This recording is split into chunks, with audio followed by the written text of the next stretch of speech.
I'd like to call to order the Orange Township Board of Zoning Appeals on Thursday, November 16th, 2023, 6 p.m.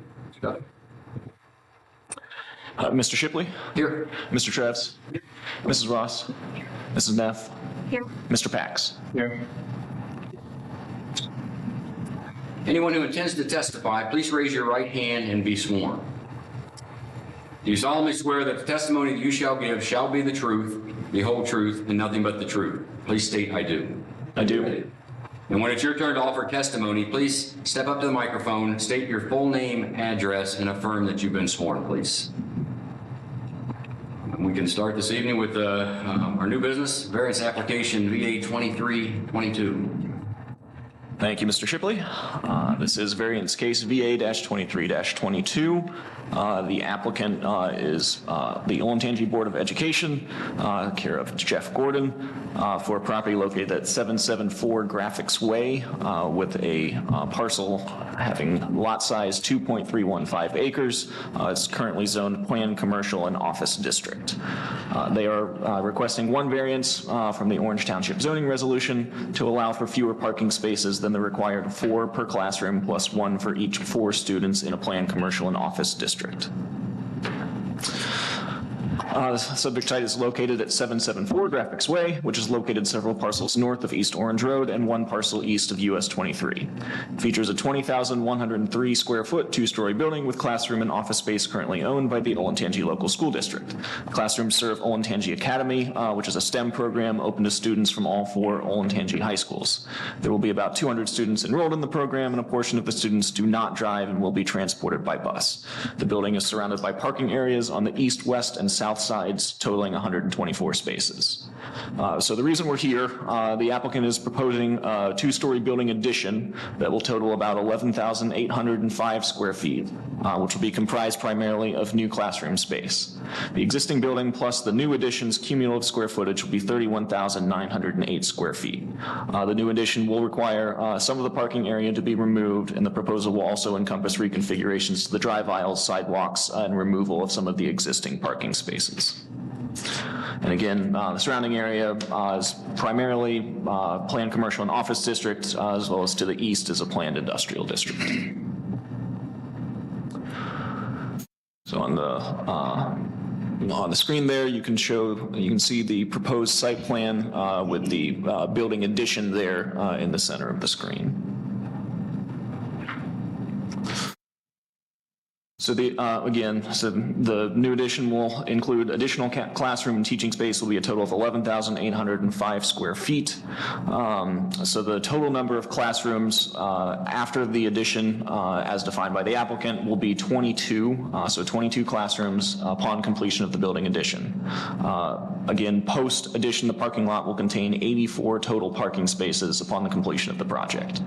So our zoning code requires 88 total parking spaces based on the number of classrooms times 4 spaces, plus 50 total parking spaces for 1 space for every 4 students, with the overall total required by code being 138 spaces.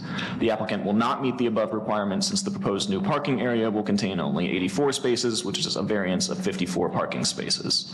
This represents a roughly 39% variance request from the requirements of zoning resolution section 21.01E. I do say that, and I think there are some mitigating factors here that our code is really designed for high schools. It's particularly designed for secondary schools with large classrooms, and assuming that a good chunk of the student population would be driving. And I believe the school has representatives here, Mr. Bruce Runyon and Mr. Jeff Gordon, as well as some other representatives who can kind of go over in detail why they think that this variance is appropriate for this site.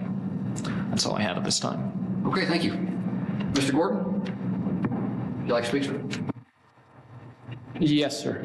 Yeah, I need to affirm that I have been sworn in. Yeah, your name, address, and you've been sworn in. Okay, my name is Jeff Gordon. The address, board office address, 7480 Graphics Way, here in Lewis Center. I'm the Chief Operations Officer for the district. I've been sworn in, and thank you for hearing our variance tonight. As Mr. Dunphy mentioned, we have some extenuating circumstances with this building in that it's not your traditional school building. We use this building for our STEM program and our ACT program. So, limited number of students with STEM. Over 2/3 of them are freshmen and sophomores that don't drive. Approximately 1/3 of them are juniors and seniors that may possibly drive. Most of the kids are bused. But the addition that we're doing is we're really right-sizing the building for our other program, which is our Academy for Community Transition. And those are students with special needs between the age of 18 and 21 that we're required to educate up to age 21. And these are non-driving students. Our biggest needs for accommodating these students are the restrooms. We're limited with restrooms in the building while we meet code. It doesn't necessarily meet the needs of those students who are expanding the building to add the restrooms and add additional spaces. A lot of the programs that we do with these students is teaching them to work and live on their own. So some of the spaces are set up like a house, a living room, a kitchen, washer and dryer to do things to help them get used to the daily chores that they would have to perform living on their own, as well as setting up spaces that maybe are like running a cash register, little stores, different things like that. So the spaces are not your traditional school spaces, and that's why we feel that this variance, we understand the intent and we fully agree that for a traditional school building that those are appropriate, but for the use of this building and how this building is being designed and set up, it really, the parking spaces are less necessary because of the students in the building, in the program. So I think the obvious first question is, what other options have we looked at? So have we ran that track line? Have we looked at all the options? Do you feel like you looked at all the options available? Yeah, we spoke with the county about possibly acquiring land that they own at the building next door. They bought the vacant land in between what is the developmental disabilities building. And they're at this point not willing to give that up. We could possibly discuss a lease with them, but that wouldn't be guaranteed to hold forever because once they develop that space, we would lose that. We have discussed the cost of purchasing the land directly behind our board office, which is adjacent. And the price per acre right now is unreasonable, we think. And we do have, as part of what's put on there as an option that we have looked at and we can do and would do with our teachers is if we are short of spaces, we have additional parking at our board office, we could ask our teachers to park there. So that would create more spaces if we needed it for students. And that's a very short, or we're just right across the parking lot from them.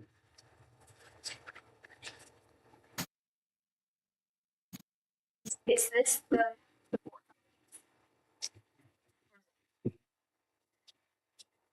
Oh, okay. Yeah, street.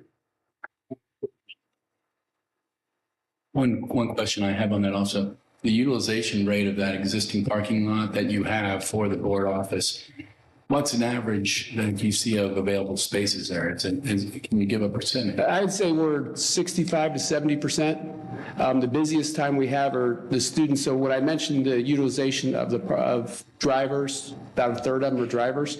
They're also coming 2 shifts. They're not there all day. So of the drivers, it's about 100 that are juniors and seniors that could possibly drive. And it's about only half of them are there at one time. So we're about 65 to 70% utilized. If there's any tightness, it's when they maybe are coming and going, if we have anything that gets higher than that. But we've really watched and kind of, as we've gone through the opening of school and to look, and we've not had where that parking lot's been full. Again, that's why we feel if we really ran into that issue, we could have staff, which are about 12 to 15, park over at the board office. Plans for further development on this site? No, we don't have room for any further development there. And our STEM going up, no, we're not going to, no. I don't know. I don't think going up is within the code either. But no, we don't plan to do that. And while this is a STEM program, it's a limited program, we still offer a lot of STEM options back at each high school. So if there's any expansion of that program, we would like to keep them in the home school if possible, and especially as that's why a lot of the kids are freshmen and sophomores. They come out and they try STEM, then they go back to the home school and then would take those other classes there.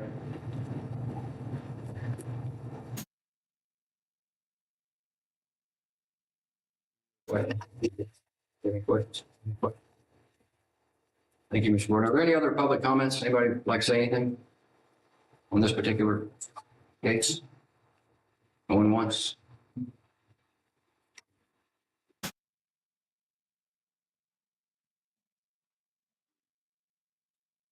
So we have factors that we are required to go through and look at, and if there are no other comments from the board, no other questions from the board, I will make a motion. And based on the factors that we look at here, I would move to approve case number VA 2322 for the property located at 7774 Graphics Way, seeking an area variance from Orange Township zoning resolution, section 2101E, to allow for a parking area of spaces, 81 total spaces, 54 spaces fewer than required based on the code requirement. Motion made by Mr. Shipley, seconded by Ms. Neff. Those voting, Mr. Shipley? Yes. Mr. Trevs? Yes. Ms. Ross? Ms. Neff? Yes. Mr. Pax? Yes.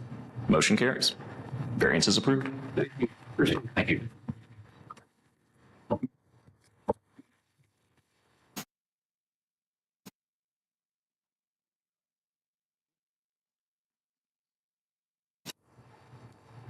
And our second application this evening, VA CU 23-23. Thank you, Mr. Shipley. So this is variance case VACU 23-23, both a variance and conditional use for property located at 6459 Artesian Run. The applicant is Rebecca Green with Columbus Sign Company, and the project is the CME Federal Credit Union, which is currently under construction. They are seeking 5 area variances from the Orange Township zoning resolution to allow 5 wall signs to be above the allowed 15 feet maximum height, in addition to a conditional use for a monument sign and 1 additional area variance from rezoning case ZON-16-03 to allow for a monument sign along US 23 where it is prohibited. This is a lot that is 1.302 acres in size, and the zoning is planned commercial and office district. The applicant is requesting area variances from the Orange Township zoning resolution, Article 22, for the 5 wall signs that will exceed the maximum height of 15 feet. Again, a conditional use and area variance from the specific rezoning case 1603 to allow for the monument sign to be located again adjacent to the US 23 roadway frontage. The monument sign would be 2-faced, standing 7 feet 6 inches tall by 9 feet 4 inches wide with a brick base. The sign display area would be 3 feet and 10 3/8 inches by 9 feet 4 inches wide, totaling 16.5 square feet on each side. Summaries of the type, size, and locations of all the proposed signs are within the following exhibits. For the surrounding area, it is surrounded by 3 sides by planned commercial and office district, and then to the west is planned single-family residential district with the Olentangy crossings. On the following page, you can see the aerial of the site in question.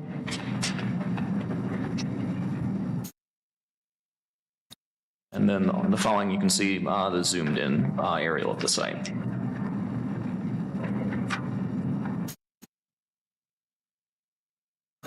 So on the following page of the staff report, you can see Exhibit 1, which is wall sign number 1. Just as a note, that there will actually be 2 businesses that will operate out of this building. One is the CME Credit Union. Then they are also proposing a Crimson Cup coffee shop to be located in there as well. So there are signages for both entities included as part of this request.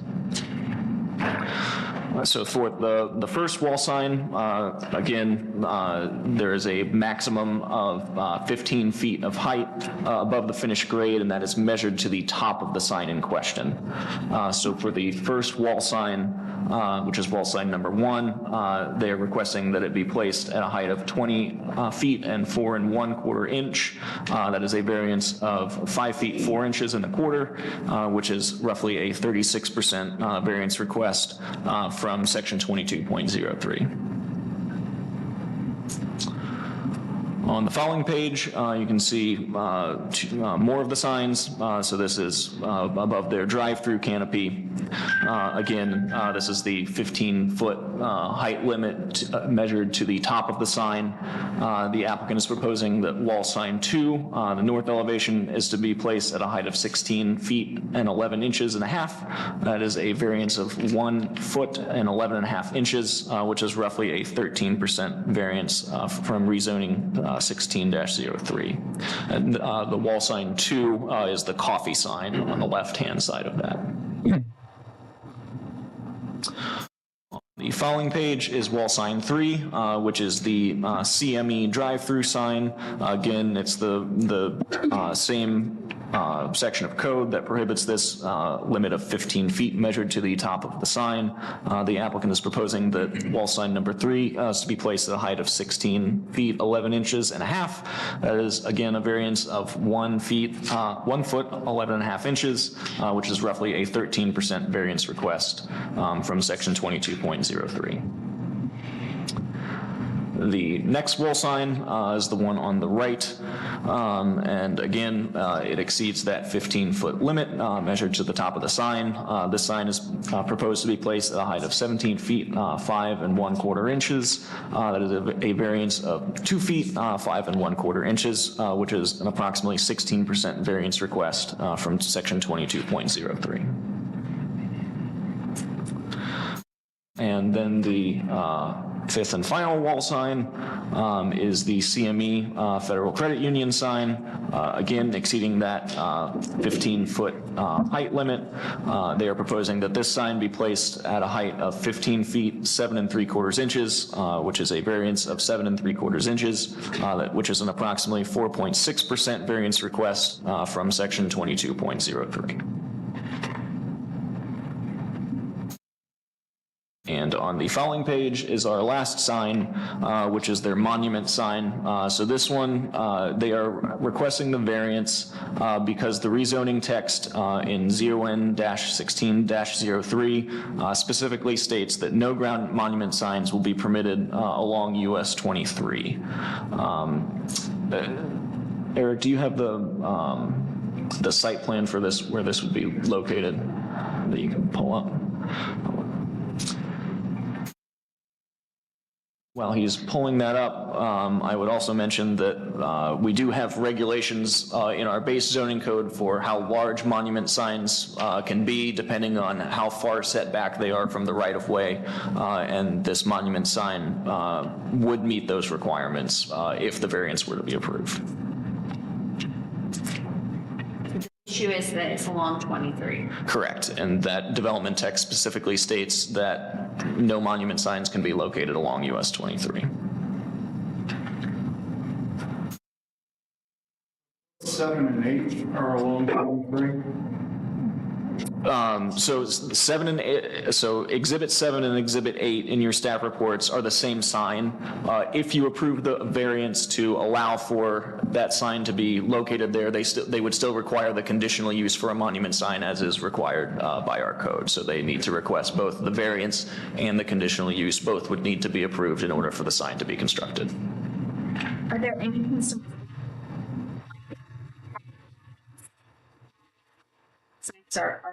are there? I don't have that information for me. Is somebody here on behalf of the applicant this evening? Well, we can, have you finished your brief, Mr.? Yes, I am finished unless the board has more questions for me. Typically, these signs are accent lit from the ground. Right. Ms. Green? Hello, my name's Rebecca Green, and I'm at 74 Glen Drive, Worthington, Ohio, and I have been sworn.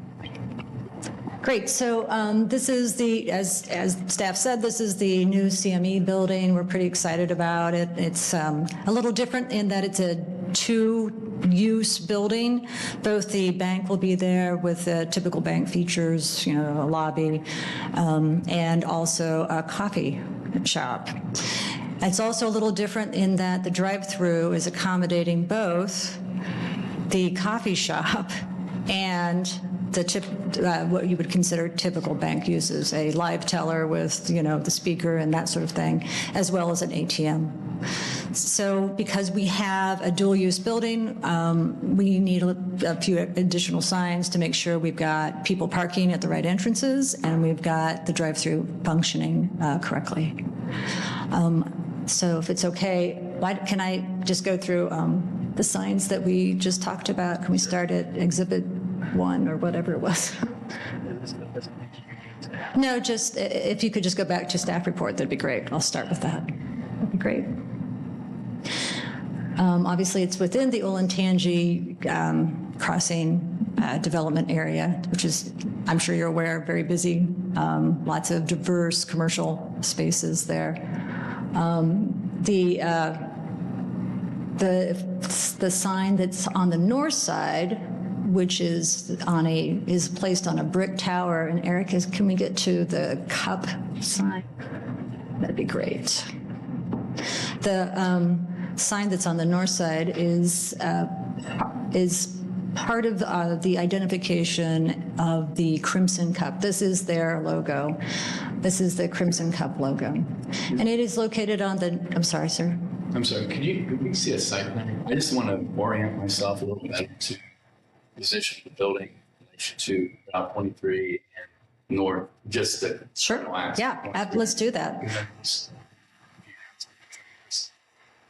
Yeah, let's do that. So this, if we could zoom out a little, that might be helpful. This is the site plan. 23 is on the east. There it is. Yep, that's 23. And then there will be wall signage on the east face of the building. The Crimson Cup, I was just talking about, the cup sign is on the north. It's placed on a brick tower feature. The canopy signs for the drive-through also face north, but you can see that the canopy itself is on the west side of the building along Artesian Run. And then there'll be signage also on the south side of this building, which is our main access point off of Gallopers. I can't read. Thank you. And again, because it's a dual-use building, we have signage for each, for those entrances on the south side. And then the monument sign that we're proposing is right there. It sits on the edge of our parking lot on the east side. And its purpose is to signal where Gallopers Ridge. Gallopers Ridge is where that turnoff is. So if you want to, I'd like to let's go through the signs just as staff report has them. That makes it, I think, a little easier to compare them. Yep, that'd be great. Thank you. So the coffee cup is placed. It is the signal. It is the identifying piece for Crimson Cup, and it is placed on the brick tower wall that's on the north side of this building. And you can see that it's been specifically designed to fit that space. It is, as staff says, it is at a 20-foot, 4-inch height to the top of the sign. But it is intended to signal that this is the drive-through area for the coffee, and its purpose is both to signal that, to identify that use, and also to provide an accent for that tower area, the brick tower area. Go ahead, Eric, give me the next slide. These signs here are much more like directional signs than they are typical wall signs, in that they are showing the use of this particular drive-through and how to get through it successfully and how to choose which lane you want to be in. Obviously, the coffee lane is for the Crimson Cup use. The middle lane is for your traditional teller use, where you have the pneumatic tube and that sort of thing. And the outside lane is for the ATM. So these signs here, although exceed the 15-foot limit, the fact that you're driving under these signs, it's important for us to make sure that these signs are not obstructing a vehicle or causing property damage. So they are centered in that space, top to bottom. They are. The purpose, again, is to make sure people are moving through this space efficiently and safely and with the appropriate directions. So if we could just probably skip through the canopy part to that one, yeah. These are the signs on the south side, and you can see here that the Crimson Cup sign that's on the left has already been approved by staff, so that's not an issue here. The sign on the right is the CME, and it needs just a slight variance to center it in that space. So you've got glass on the top, glass on the bottom, and then this space in between, which has been designed for the sign, and it was designed to be centered in that space so that it's attractive. To push it a little lower would make it feel a little off because it was designed to be centered. And again, it's, I think, only like a 4% area variance. It's not substantial.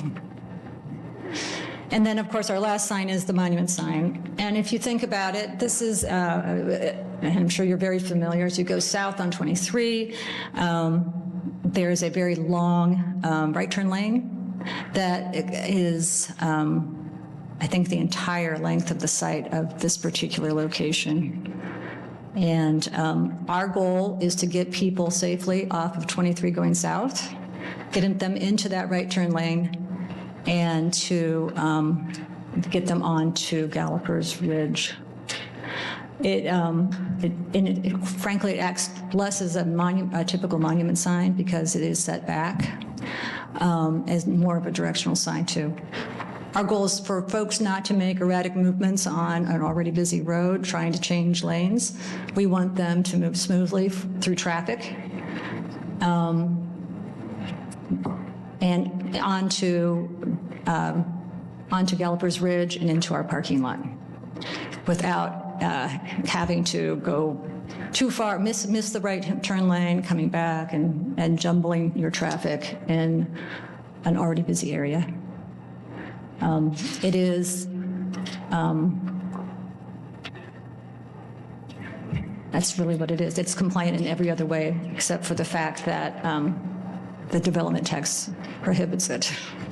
Now, there is another ground sign along 23 where this board is allowed a variance, and even though it was prohibited, and it's that Kroger, the Kroger gas station across the street, and that's also within the same area, the same development area.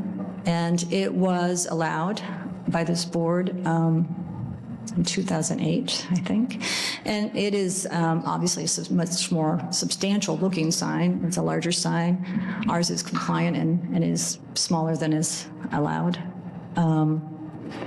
So there is precedent for allowing signage along this area. And as when I read through the discussion, part of it was, in fact, that they wanted to signal people to turn safely into a not easy to see entrance. And that's what we're looking to do too. We want people to be able to move through that busy area into Developers Bridge easily. There's no big demarcation of where that is, of that particular road as you go south. And that's the purpose of that sign. I'm happy to take any questions. I've got folks here who are also happy to take questions about it.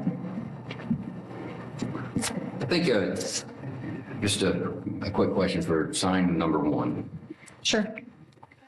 So why the 20 feet 4 inches? That's a 36% variance. Yeah, it is. So why the 20 foot 4 inches? It is intended to mark the tower.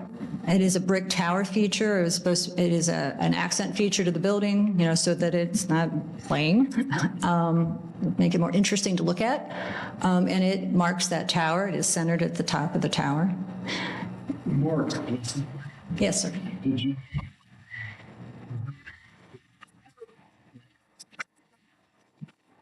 I'm not sure how I can answer that. I'm sure they had a general idea of what the zoning rules were. The specifics, I'm not sure.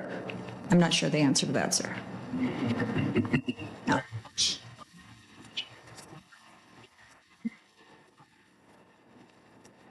Again, I'm sorry, I just don't know the answer to that question.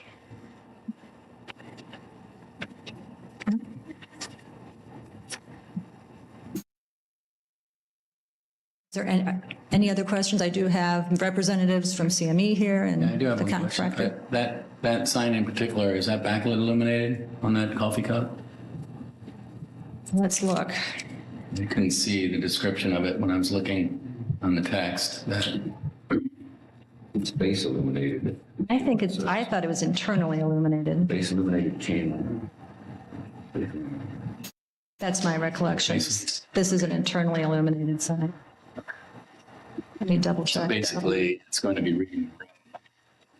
It's not like a shadow cast line outside the perimeter. Those are some of the things on the different signage qualities of the lighting that Yeah. I'm just trying to make sure I'm clear on. Right, understood. So if it's, basically red acrylic and it's backlit illuminated, I know the whole thing is glowing. Right. That's what we're talking about. That's fine. Just wanted to Okay. make sure I was clear on it. Understood. Anything else that I can answer? Yes, sir. On exhibit 2, where you have the drive-through lanes, Yes, sir. it appears that the ground level goes down from the innermost coffee down to the outermost ATM. Let me take a check. Let me look and see.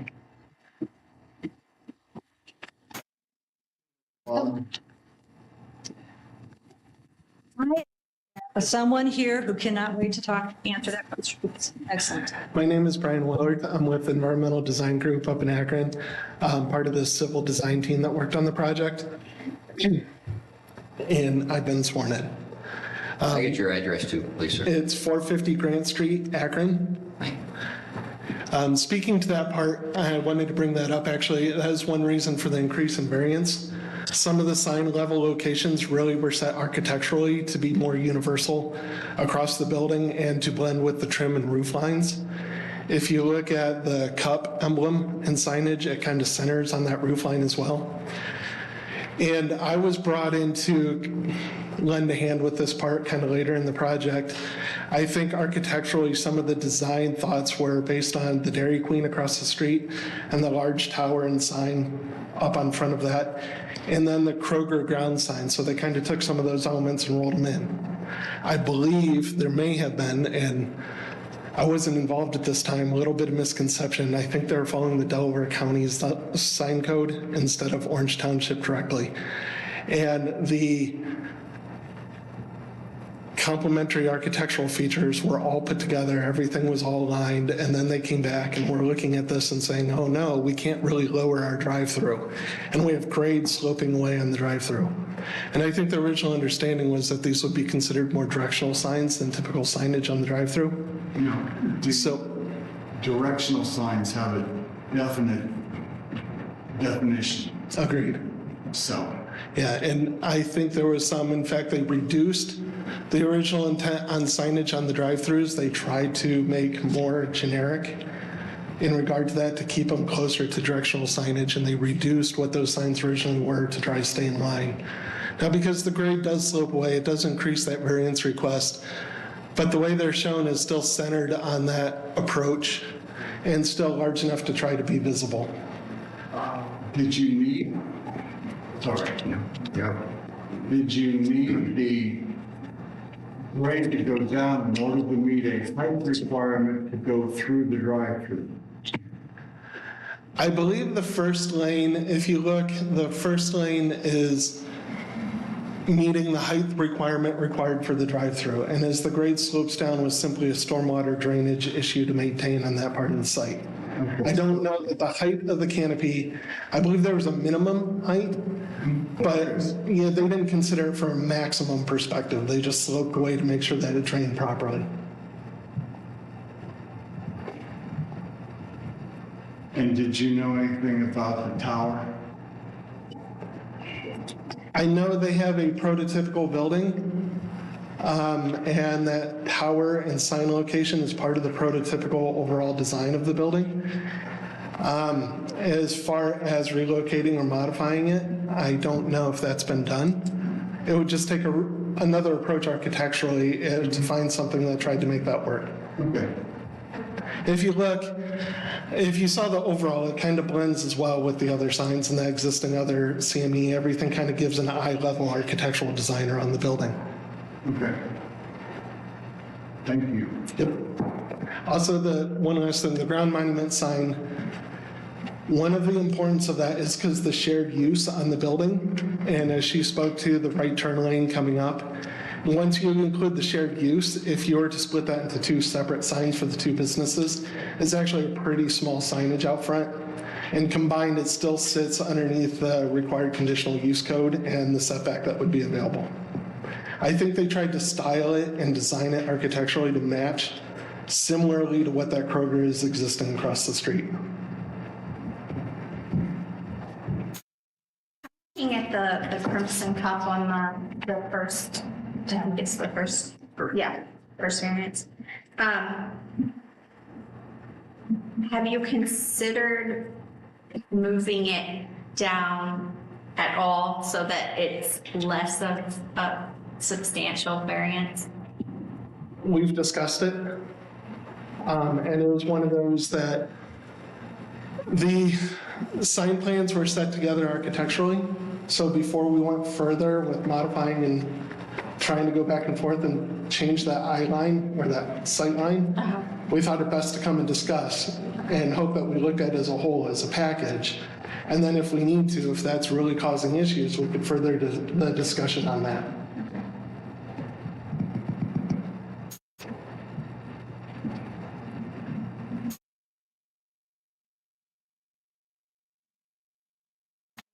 I was just doing some calculations that usually we consider anything above 25% to be substantial. So I was looking number-wise at, I'm a math nerd, what the difference is between the measurements to get to more to the 25% end of things.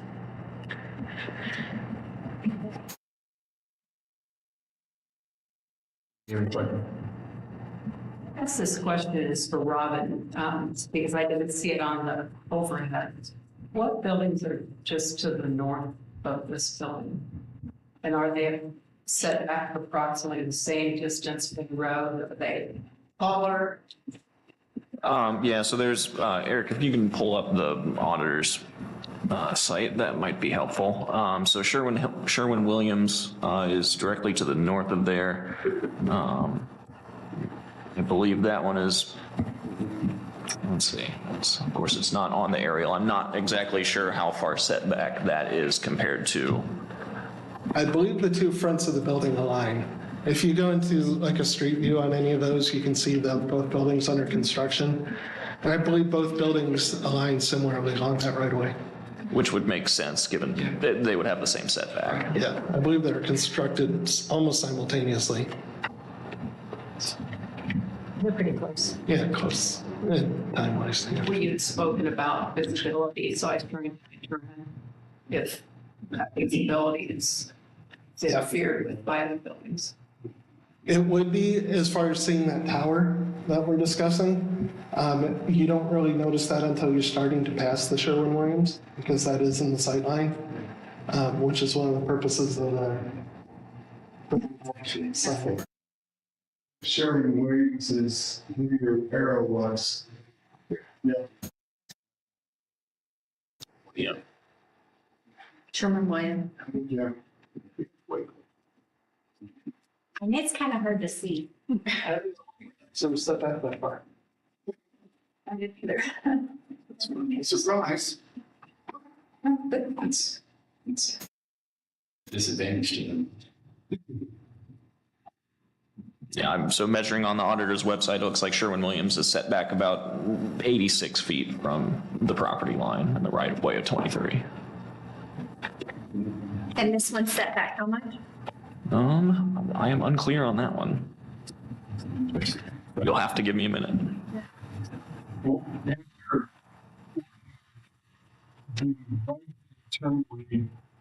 Is what is coming in on the north branch, although your Correct. Yeah, it's south. And if you're going north, you gotta go to the lake, coming in and coming down. Correct. Welcome to the whole the road on the side.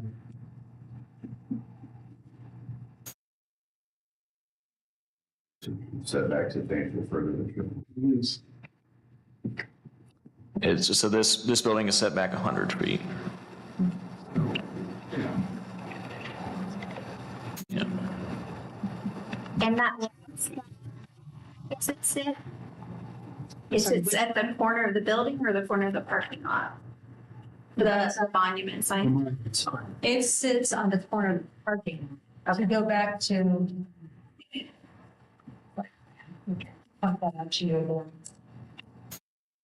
And it's, I think, 36 feet from the so it's not close to the, and that's what we're relying on, as it being more of a telling travelers, okay, this is your turn, get in.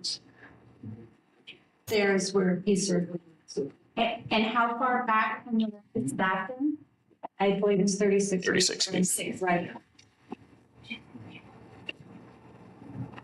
It's aligned with the front of the parking.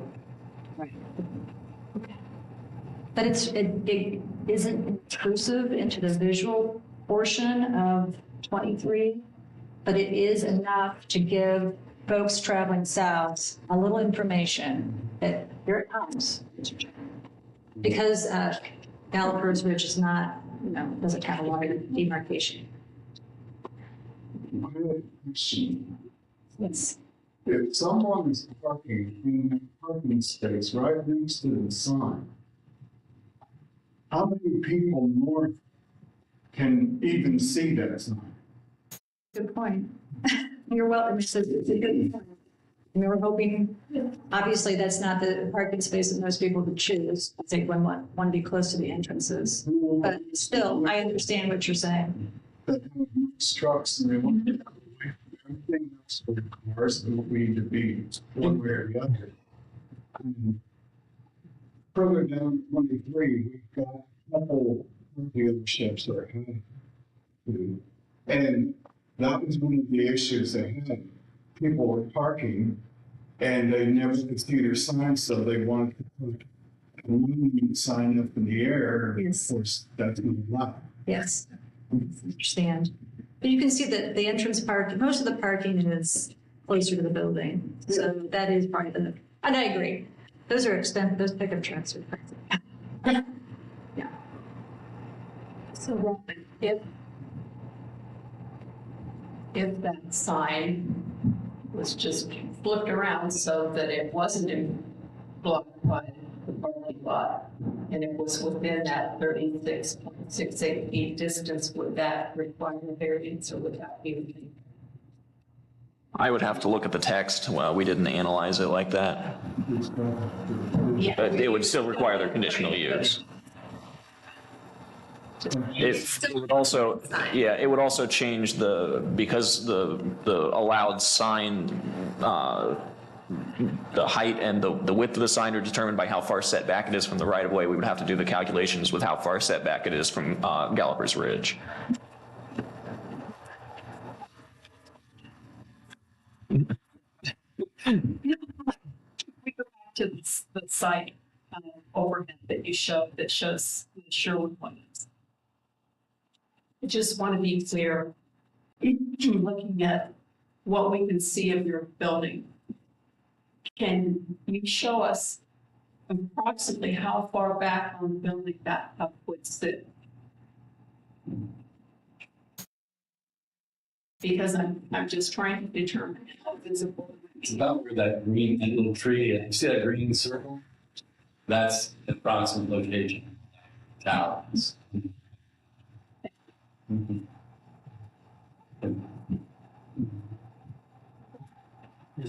And so between the trees and the Sherwin Williams, that'll be blocked for most of the southbound traffic.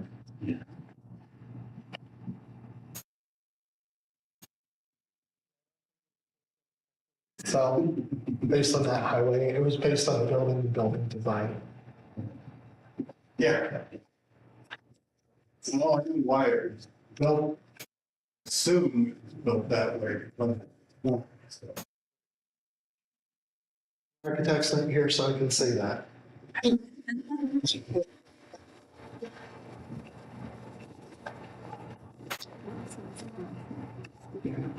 Anybody have any other questions at the moment? Any other public comment? Anybody want to speak, sir?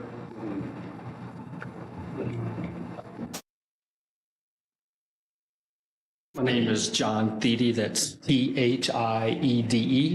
I live at 6726 Fallbrook Trail, 3 words, and I have been sworn in. Thank you. Anything else you need?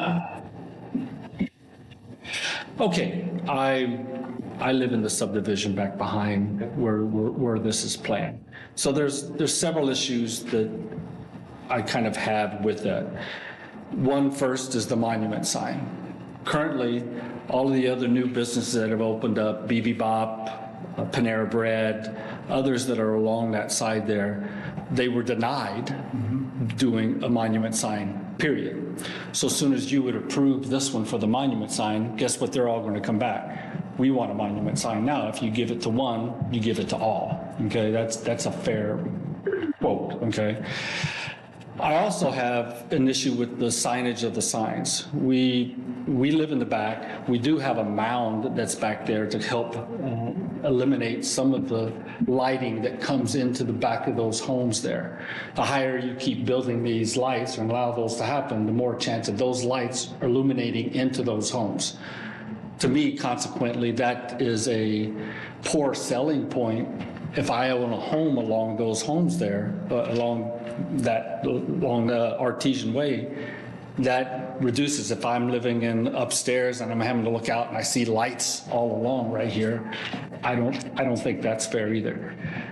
You know, the whole part, I heard a question, I think it was you, Kelvin, asked here a minute ago about why did we put the one sign on the brick tower, I guess that's there. Seems odd that we build a building that far back and then you can't see it till, and I can't point, looks like a car up along the lines of the trees of their pop right there, on the Interstate 23, sorry. So see that car there and the car further up would be the only 2 cars that could ever see that particular sign.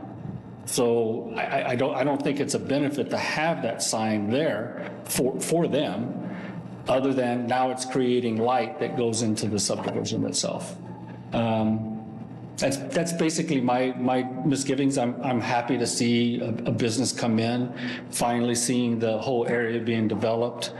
Instead of empty parking lots or empty lots that have grass that grow up to 6 feet tall, typically, right?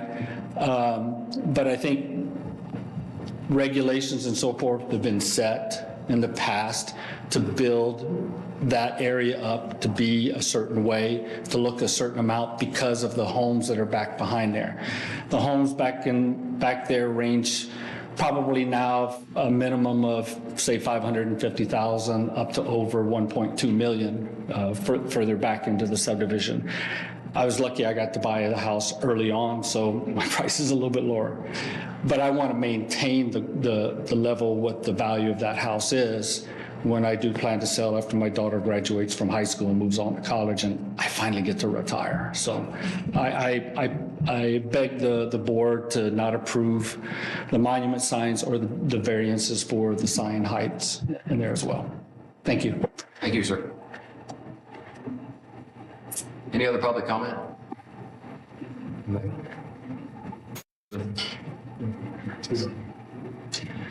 Good evening. My name is John Coggins. I reside at 150 Long Branch Run in Delaware, and yes, I've been sworn in. I'd like to preface my comments by assuring our friends from the new construction, I'm really looking forward to your place opening up, especially the Crimson Cup. So, and I think many of our fellow neighbors are as well. Panera just doesn't really have very good coffee, frankly. So we're looking forward to the business. I like the design. A couple of the sign variance requests are inches or only a foot above the limit, and so they seem very innocuous. The signs across the top of the drive-through, really, they make sense because they're stuck on the roof of the drive-through. But that is my concern that my neighbor just brought up, and that's on the back side of that building. Those signs, I understand, are intended to be illuminated. And so that light would be thrown into the homes of all those houses along Artesian Way from a high height.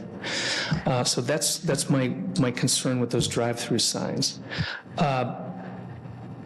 With the 20-foot tower sign, I love the logo. I think it's great looking. It's on the north side. There's no homes on that north side. I'm less concerned about that. But at the same time, I'm more concerned about the door that we're opening up there, because if I'm recalling correctly, we wouldn't allow Friendship Kitchen to build an architectural element on their roof so that they could pop their sign up nice and high. I can't remember what the heights were. The board turned that down. And for the same reason, I'm going to recommend that we not allow at least that 20-foot sign on the architectural element, because I think it opens the door for other people than just, it's a race to the sky with structures built with the sign stuck up at the top. I like that look a lot better than, a Breezewood, Pennsylvania style row of signs along the route. This is a lot more attractive, but it's still a sign that goes above the variance and it opens a door that I think we're not going to be able to close once it gets up there. Those are my main concerns with the design, and so I would ask that the board hold true to the zoning and not allow the variance on those signs in particular. Any questions about my thoughts? Thank you very much. I appreciate it. Ms. Green, is there anyone that can, is there anyone who can speak to the actual illumination of the signs? We didn't speak to I know they say they're face illuminated. What's that mean? What's the coolness, the brightness, or how are they going to be illuminated? These are- If I missed it in here, just tell me. These are internally illuminated signs, and the light is not intended to go across the boundary of our property. I did want to clarify on the drive-through signs. Those drive-through signs, they turn them off.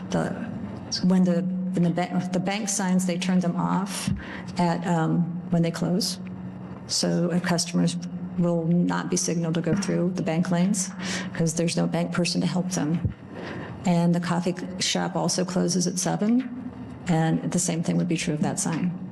Also, those signs face north and not west on the drive-through canopy. Thank you. That's critical with the business hours and the lights. I was curious about that. But we don't want people to go through the drive-through expecting, service when there's no one there to help them. That's a mitigating factor. Then you have illumination under your canopy, I assume. That's just direct down lights, I assume there too. Correct. Those to be on 24/7, no? Do you want me to verify? Because I don't know the answer. I assume they have to be for safety for your drive-through area, so you're not getting people taking out. The ATM is still active, right? Okay, yeah, I assume. That's true. The ATM is still active. On that back lane. So those are probably needed for safety. If there's a night drop box, yes. Yeah. Which signs are illuminated? There aren't any signs illuminated on the west side because there aren't any signs on the west side.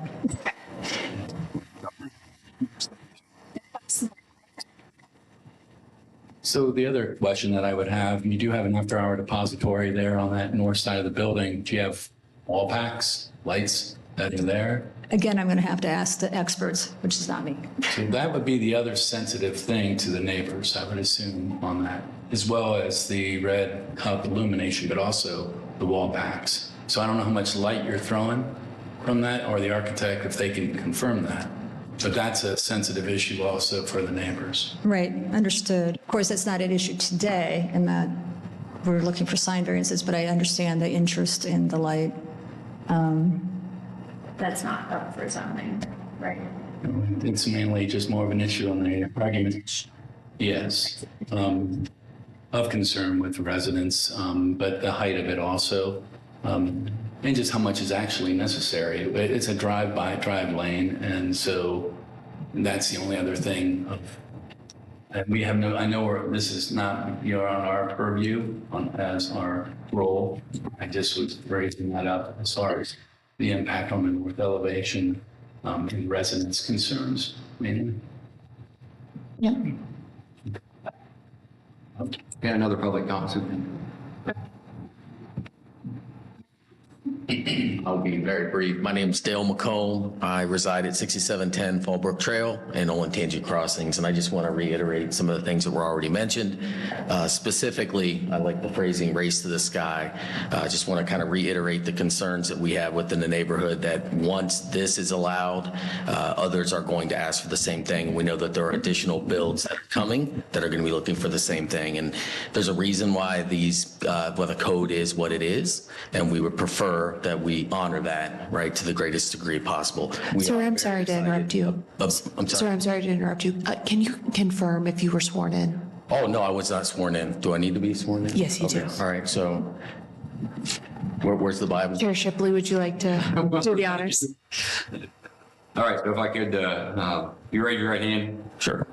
Solemnly swear that your testimony you shall give shall be the truth, the whole truth, and nothing but the truth. Please Sure. say I do. I do. And you gave your address. Yep, 6710 Fallbrook Trail in Olentangy Crossings. So continuing, Thank you. I'm sorry, continuing, I just wanted to, like I said, just reiterate the concern that the neighborhood has. I think generally there are a number of us here. We are very welcoming and excited for, I think it was mentioned earlier, for the business that we're talking about. We just want to make sure that we're keeping things aesthetically in line with what we want Orange Township to be. Thank you. Thank you.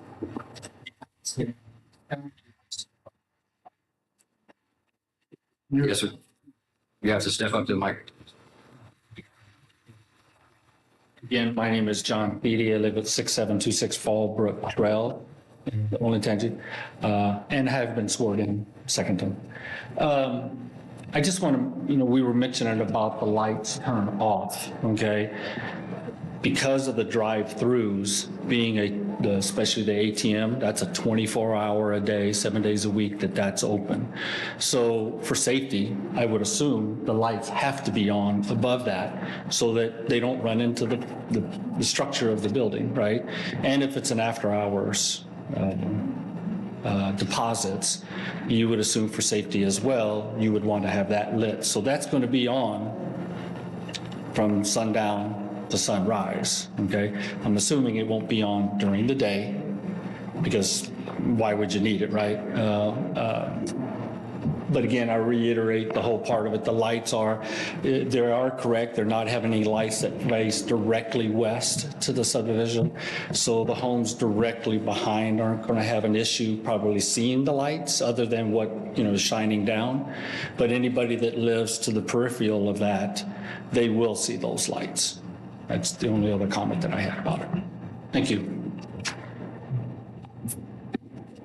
Robin, just for my benefit, if the place has downlighting, there's a certain amount of lumens that at the border, you've got to register to be within code, right? It's foot candles, but yes.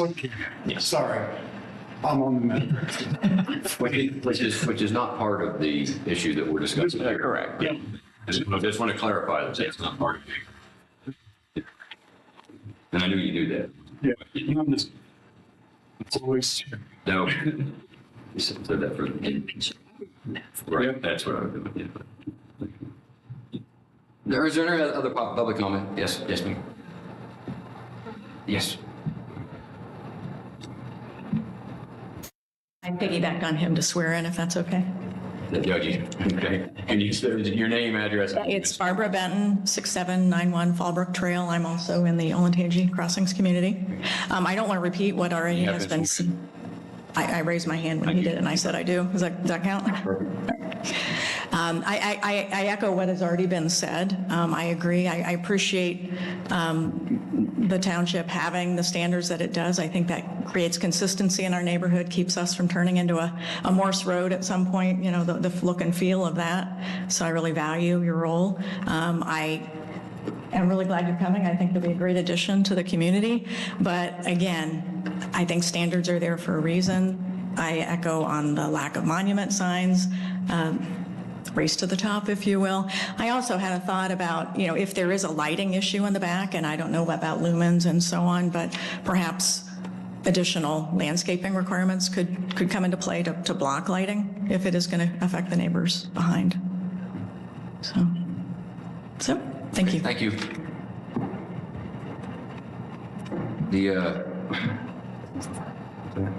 Go ahead.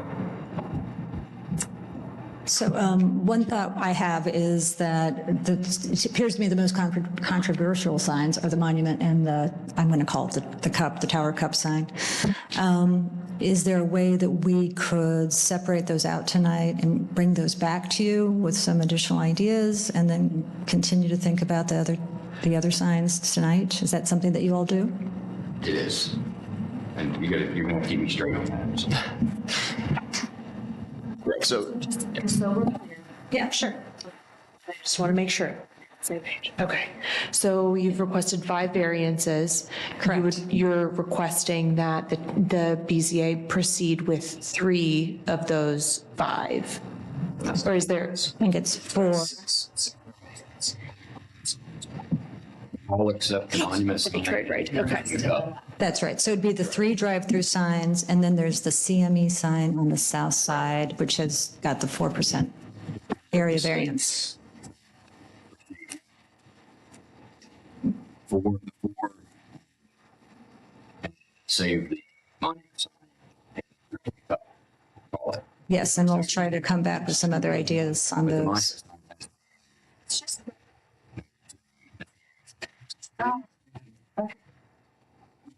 So that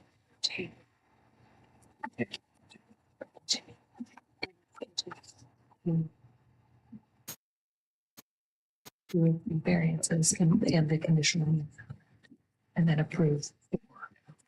Variance. Okay. I'm correct. Keep me straight here. You could request to table those 2 and then move forward with the other 4. Is that true? Continue, perhaps? correct. So continue will be the correct verbiage. Thank you. Yes. Yes, there's a, yeah.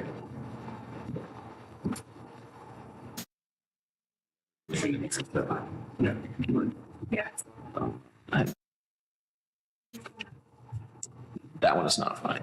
That's the cup. Yeah. Yeah. And the applicant needs to request the continuation. Okay. Yeah, the other wall signs are fine.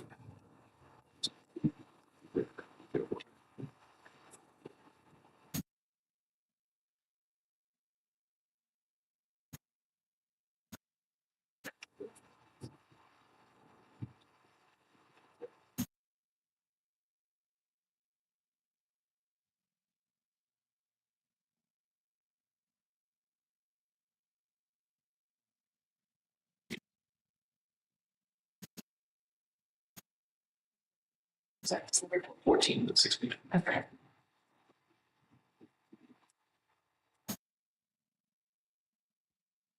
Okay.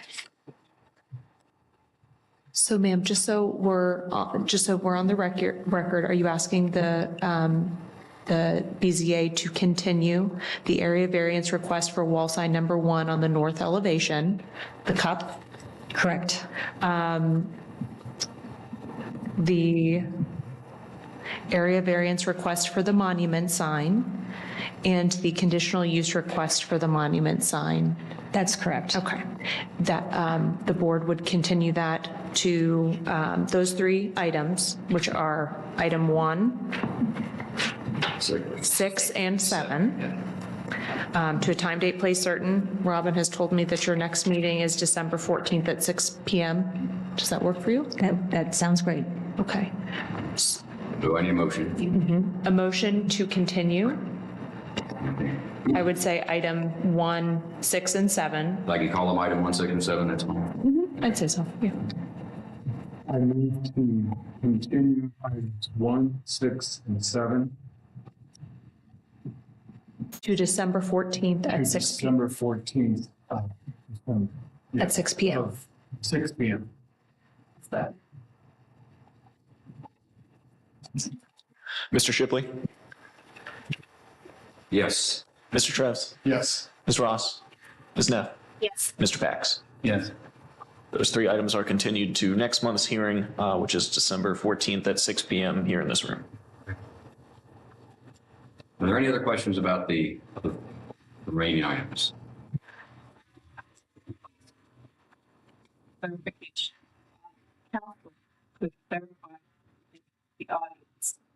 I heard several people speak about precedents, and I would like to clarify. Of course. And my name's Julie Donna, and I'm an attorney with Brochus Johnson and Griggs. We serve as legal counsel for the township and the BZA. In terms of precedent, that's a frequent item that comes up. And with respect to zoning, variances, conditional uses, obviously that's always a concern of the public. But from the BZA's perspective, it does not set precedent. You look at each application individually, facts and circumstances can be different. And so even if the board does ultimately decide to approve a variance or a conditional use, that doesn't mean that the next applicant that comes along will get the same thing. Again, every development's a little different, every situation's a little different. So that is something that valid concern.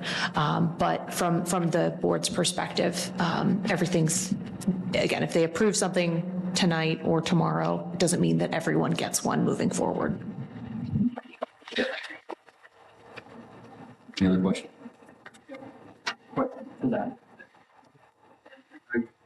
Do I address it to her instead of directly to the board? So it doesn't automatically make it, but doesn't it not make it easier for the next person to come along and say, you've granted variance before, why am I being discriminated against and I can't get that variance?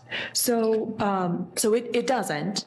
Obviously, someone can make that argument that, well, look over here and, look here, and there. But at the end of the day, the factors, in particular for a variance, because it has to be a special situation of, look, this is what the zoning code says, and the township has set these restrictions, so there need to be special circumstances, and they need to meet these criteria.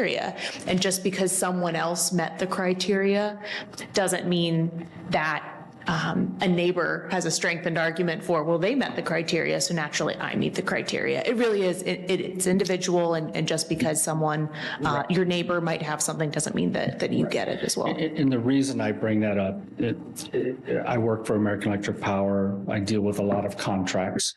I deal with a lot of union labor. And there's what's called Me Too Yes, in the union labors. If you get it, me too, I get it. If you get it, me too, I get it, okay? So it concerns me, and I think it would concern the others. We opened up the Pandora's box. It makes it easier for it to happen, okay? I understand every request would be different, and every request would be on its merits that are there. But there is just that little bit of, it makes it a little bit easier. So that's my only other comment. Thank you. Thank you. Last question.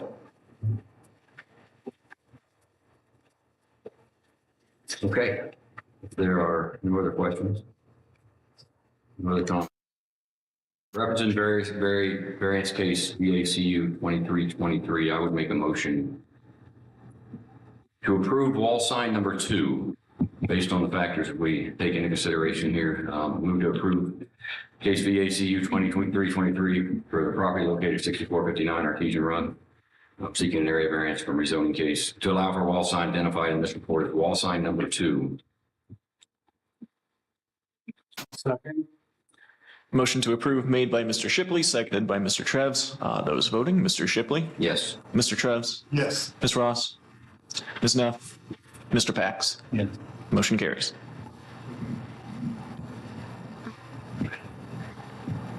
Based on these factors, I to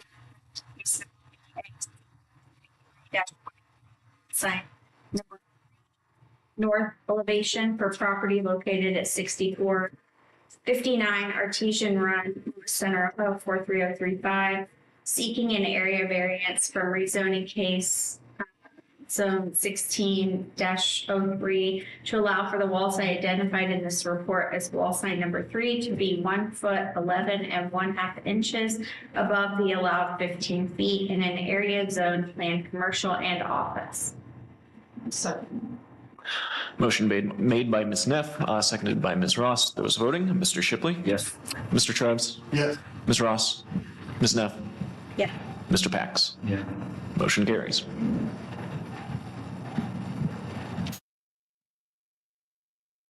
And also make a motion to approve wall sign number 4, north elevation, based on the same factors, seeking area variance to allow the wall sign identified in this report. Wall sign number 4 to be 2 feet 5 1/4 inches above the allowed 15 feet.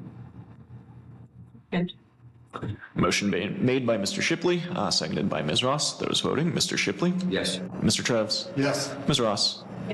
Ms. Neff? Yeah. Mr. Pax? Motion carries. And based on expected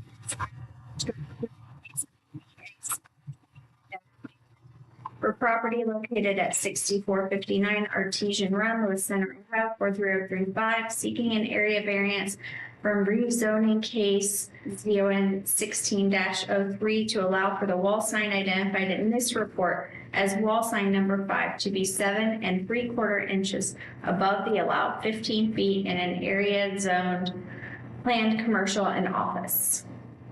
Second. Motion made by Ms. Neff, seconded by Mr. Krebs. Those voting, Mr. Shipley? Yes. Mr. Krebs? Yeah. Ms. Ross? Ms. Neff? Yeah. Mr. Pax? Yes. Motion carries.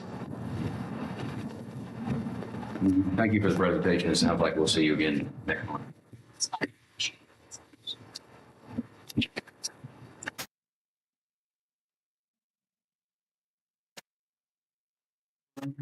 You don't have to stay for the rest of the stuff. You're allowed to vote on it. This fast. Yeah.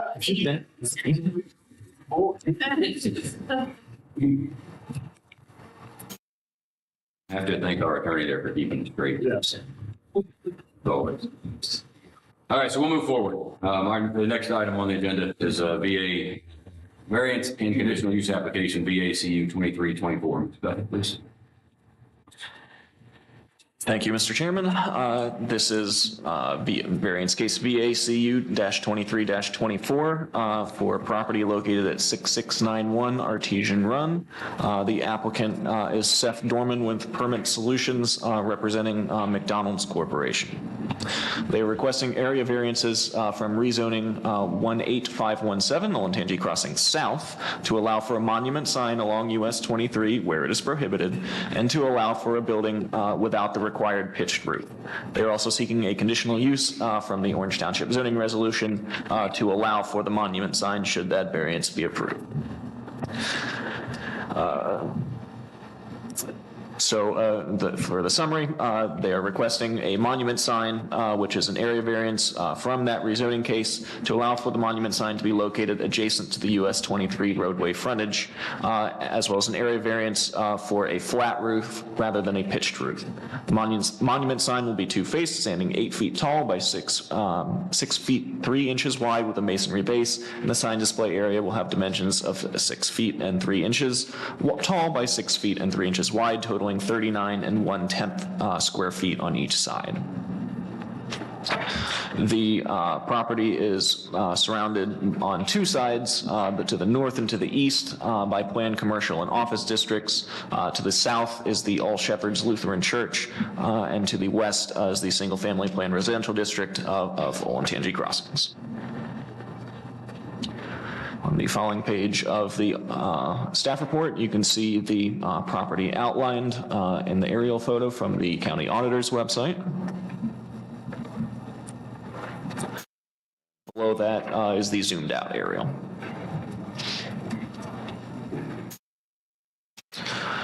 All right, so the first area variance, so as part of the development text for this plan, commercial and office district, the text states that single-story buildings will be required to have pitched roofs with gable or hip ends. A minimum slope on the roof shall be 6/12. Roof materials shall be shingles, cedar shakes, slate or synthetic slate, and metal standing seam. Shingles to be minimum, medium weight, dimensional, or dimensional look shingles.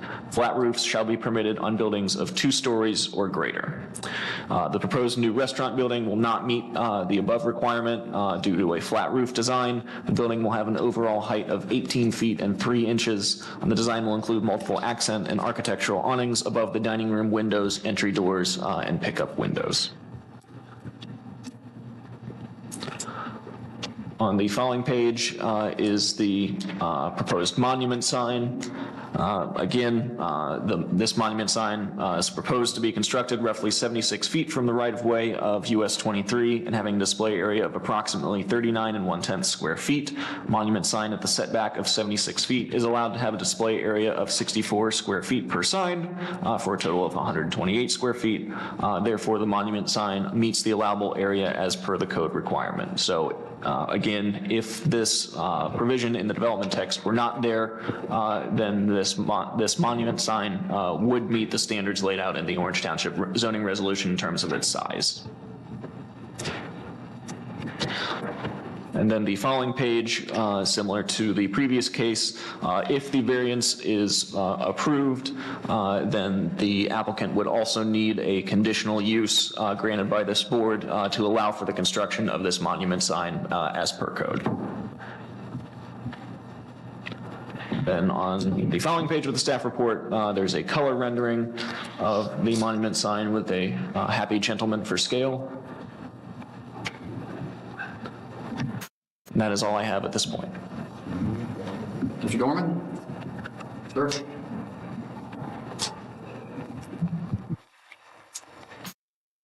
Name is Seth Dorman. I work for Permit Solutions. Our business address is 100 North Avenue, Suite 103 to 164, Talmadge, Ohio, 44278, and I was sworn in. Thank you.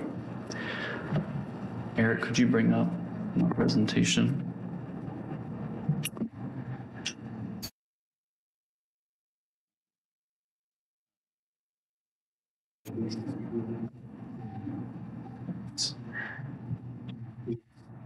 Yes, please. Thank you very much.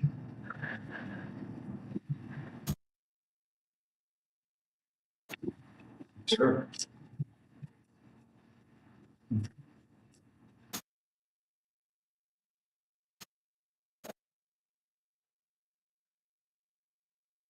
Thank you, Chair Shipley. Good evening, board members. Eric, if you could go to the second slide, please.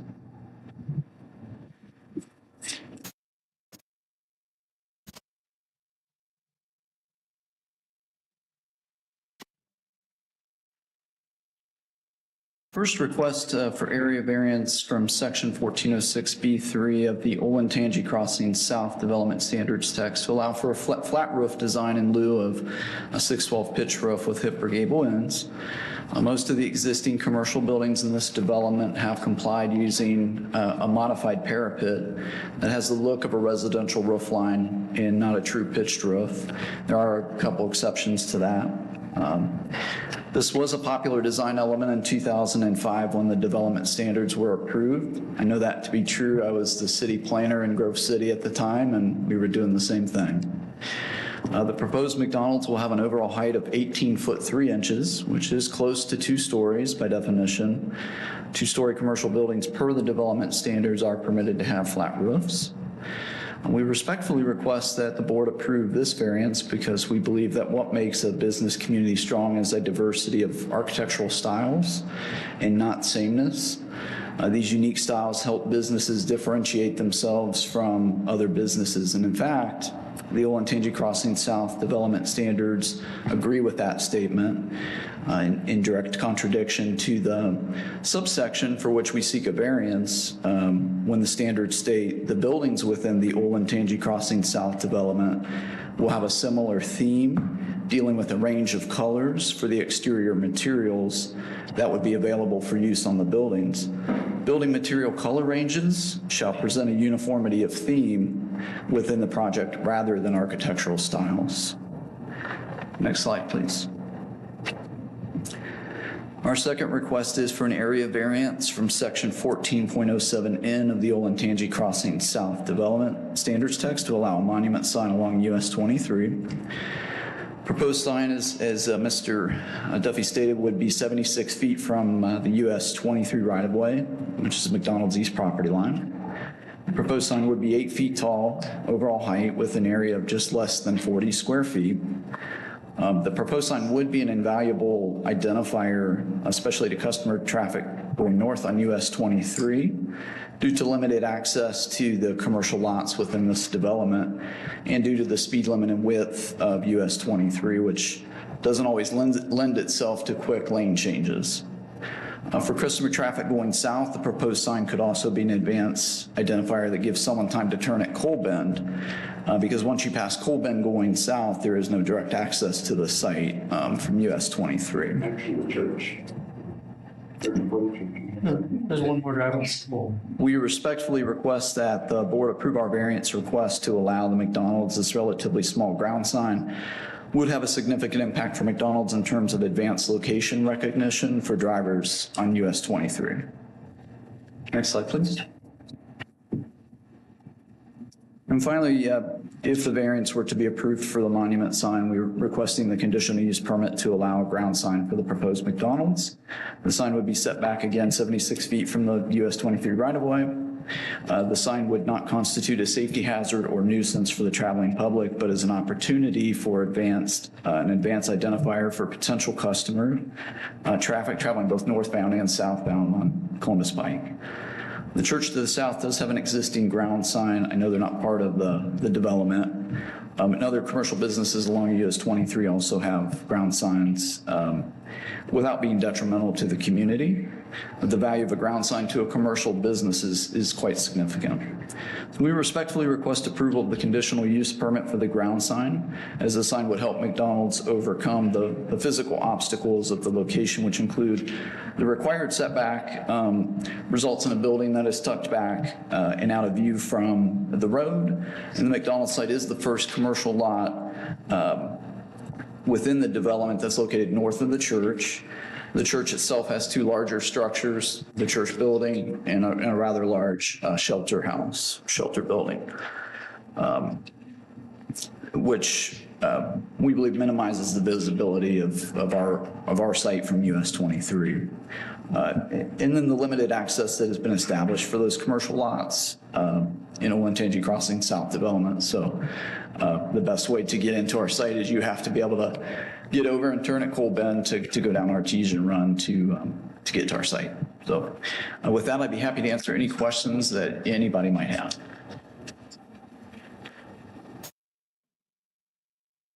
Thank you, sir. So I guess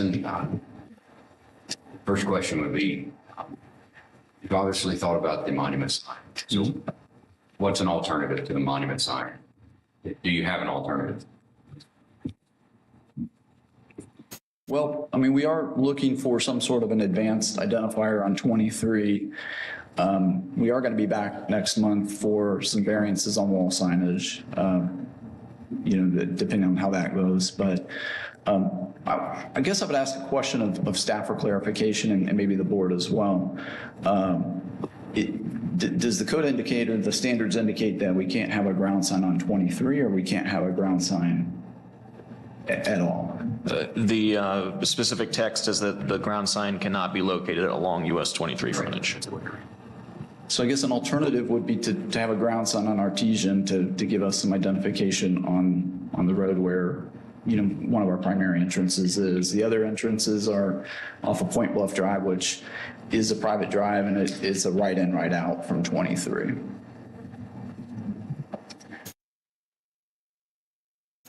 Question.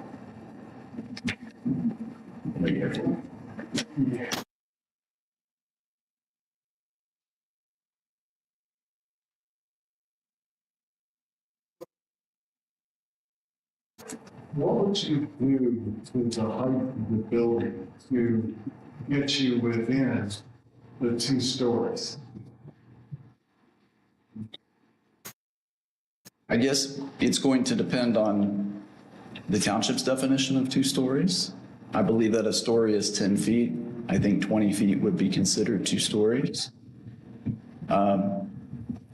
One possible option, and I can't speak for McDonald's on this, I can only present that to them, but one potential option would be to raise the parapets another 1 foot, 9 inches. Of a pitched metal, whatever roof.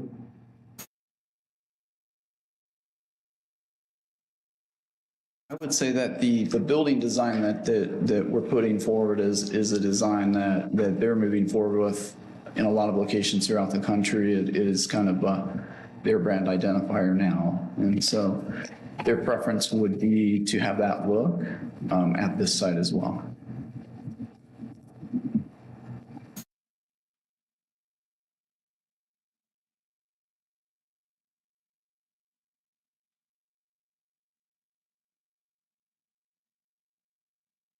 The drive-through?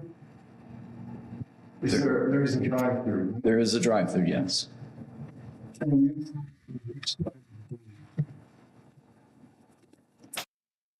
So on the north side of the building is where the drive-through lanes begin. Around the rear of the building is where the order points are. Yeah. And then on the south side of the building is where the pickup windows are.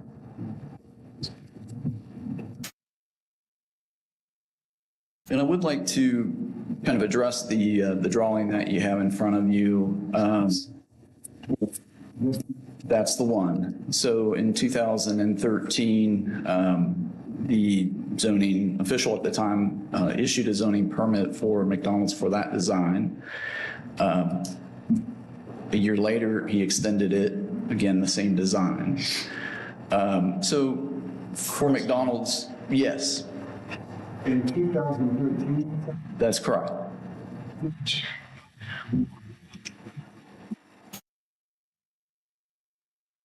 Or ground at that time. Not that I'm aware of. I don't know if they had a larger lot at the time. Kitchen is now, that was part of the McDonald's. Yeah, I did not have that history personally. I didn't realize.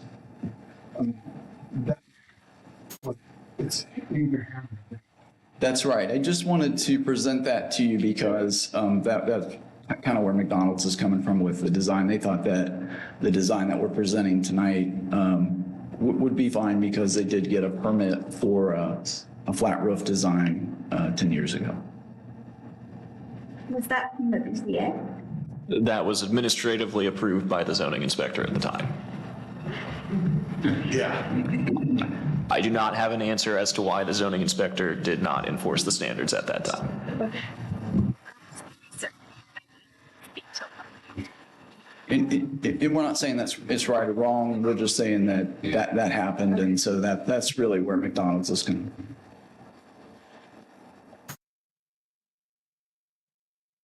Site plan is in the packet, if you wanted to see where the backside. It's on the northwest corner of the property. Yeah.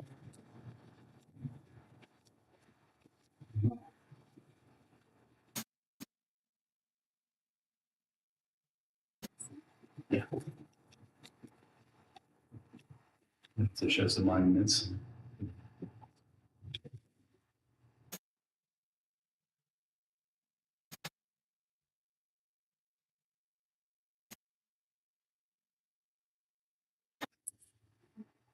Any other questions from the board right at this moment? You have to open it up for public comment. Thank you. We have some public comment. Some folks that want to speak. I think we've, I know, so I'll preface this with, I think we've covered the monument sign piece. I think folks have an understanding of the monument, desire not to have a monument sign from public comment. So if we could. I appreciate your request for that, but I'd like to have my name on record, John Feedy at 6726 Fallbrook Trail, Nolan-Tangi Crossings, and I've been sworn in before earlier. I would like to have on comment that I am against the monument sign, just plain and simple. But the other question that I do have regarding the monument sign, where you asked Mr. Shipley, what would an alternative would be, and he said an alternative would be on that Point Bluff Drive. And based upon where the entrance is, I would assume he wouldn't be able to put that to the east, okay, because then that's still on 23, next to 23. So the other side would be on the other side of the entrance on Point Bluff. So then what would the point be for anybody to be able to see it? Because definitely at that point, nobody coming from the south side going north on 23 could see the sign. Nobody from the north side would be able to see the sign. So to me, it's a pointless, I'm sorry, but it's there. So that's my main point for this. The architectural of the building, I really can't speak very well to that, other than it seems an odd building compared to the rest of the designs that have been built along that part of it. I want to say back into 2013, several of us that are here were here back at that point opposing McDonald's being built at all. I want to reiterate on McDonald's building there that there is a code within that says no establishment can create a smell that goes beyond the property line of that establishment. Okay, that is in there.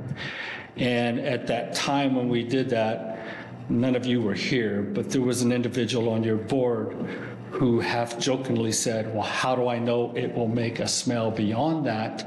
It hasn't been built yet. And I jokingly said, well, have you not driven by a McDonald's anywhere in your life?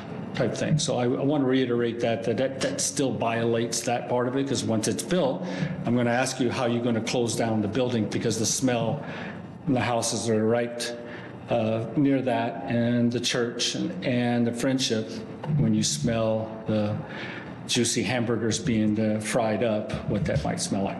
So I'm just going to keep that on again as for record for you guys, because I know you haven't heard that before. So that's it. That's all I had. I tried to keep it short. Thank you, appreciate that. And understand too that this is for the board. I mean, our issue is the flat roof and the monument sign. That's what we're addressing here this evening. That's the job of the Board of Zoning Appeals tonight. So. Sir, yes. You can state your name and address, and you've been sworn in. Certainly. John Coggins, 150 Long Branch Run, Delaware. I live in Olentangy Crossings as well, and I have been sworn in.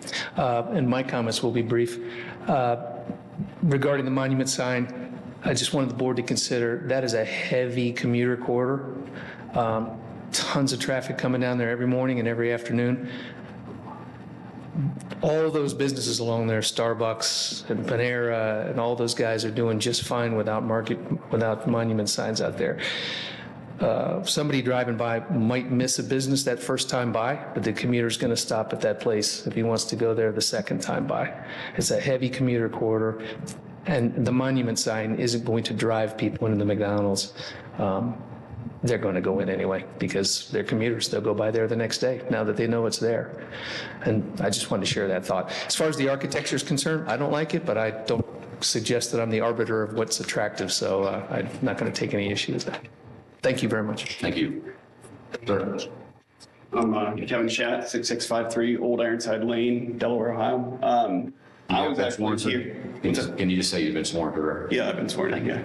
I was actually here for the 2013 meeting. You guys, of course, all weren't on the board. The reasoning why the zoning did approve that was Friendship wasn't there. It was all one map. So they did approve the McDonald's. However, there was restrictions in place that they were denied because the lot, you weren't allowed to build a drive-through adjacent to the church. So there was restrictions in there, so they separated that so McDonald's could come in and actually build. So then that would void that restriction. So I just want to make that clear. That's why that building was approved. So actually it has to be kind of re-gone back over. And one thing you want to keep in mind too is I know they keep saying, well, this is a structure that has to, this is our overall brand. Well, you go to New Albany, they have a brand there. They have to have a certain, building structure. It's all required in New Albany. So, I mean, we have requirements. And so that's all I want you to do is kind of look at that, look at the building and, kind of go back on 2013, why it was approved and why, we shouldn't approve some of the things now. So, thank you. Sir, I just have a question. So Yeah. Knowing what's before us today, being the roof and the monument sign, you're speaking against both. I'm speaking against both. I'm speaking against both of those. I mean, I'm speaking against McDonald's and totally, but I mean, and I don't even know if it's going to be a 24-hour drive-through. I mean, because there's residents, but I mean, I'm not directly behind it, but it's a concern. But yeah, both the sign, I mean, the sign's huge. I don't know if they have an 8-foot guy standing next to it, that guy's, I mean, that sign's a lot bigger than it seems with that person standing next to it. And it's not necessary, as he was saying, that, you have to turn on Colbin. No, you don't. You can turn right in on the church. That's where everybody that goes to that church turns in, because it's dangerous to try to stop on traffic and turn on Colbin. We all know how many accidents are at that point right now. So, I mean, putting another big sign there too could be an obstruction, when people are coming out of that church area. So, I mean, there's a lot of issues, so I'm totally against it. Okay, thank you. Another comment? Ma'am? I'm not sure if I'm sworn in because when he was being sworn in, I also swore in. Sure. So, Robin McComb, 6710 Fallbrook Trail, also a resident of Olentangy Crossings. I think the biggest concerns we have right now is the location of that, we're talking about a monument sign. Everybody sees that is a through fare. There are no right turning lanes there, either into Coal Bend or Point Bluff, which is a direct access road right after. If you don't know that, then you don't know the property. Two deadly sites where accidents happen very regularly. It's right across the street from the high school, so this is a very dangerous area. Honestly, I wish McDonald's, and we quite frankly thought McDonald's had reconsidered. They actually put it in the real estate hands, took it out of McDonald's, put it in the McDonald's real estate. So we thought this was going to be a non-issue because we've also lived there since 2012. Just want to reiterate that that's a dangerous area. No monument sign's going to help that. The smell, the sound. There's no sound supposedly until there is sound, which is what we were told, same with the smell. The code was written because of the neighborhood behind it, the pitched roof, the non-monument signs along 23. Those are already written codes. I can't believe as residents of this community, we have to keep fighting those. Somebody here, we're thankful that the previous members of the zoning board supported the residents, and we're asking for that again today. We're here as members. I've lived here for 23 years. I moved here because of the township. We enjoyed it. We actually moved within the township to stay within the township. So now we're asking you to speak for us residents in this situation. Thank you. Thank you, ma'am. Can I ask a clarifying question? If they make it 20 feet tall, then they won't have to have a variance for a flat roof? If it meets the requirements. I would say that if it meets a definition of a two-story building, we do not have a definition of a two-story building in our zoning code. Okay. I was listening to the others meeting. hearing last night, and trustee Knapp was talking about, you know, if we, sometimes when you don't approve something that we would deem as worse comes through and doesn't need approval. So I'm trying to think it through a little bit. Sure, do you have anything you want to? Thank you again, Chair Shipley. Just to respond to a couple of the comments that I heard, I was suggesting that maybe an alternative would be a sign on Artesian Run. Another alternative, I guess, would be Point Bluff. That would be something that I would have to take back to McDonald's to see what their desire would be for that. So that's something that I could do. Let's see here.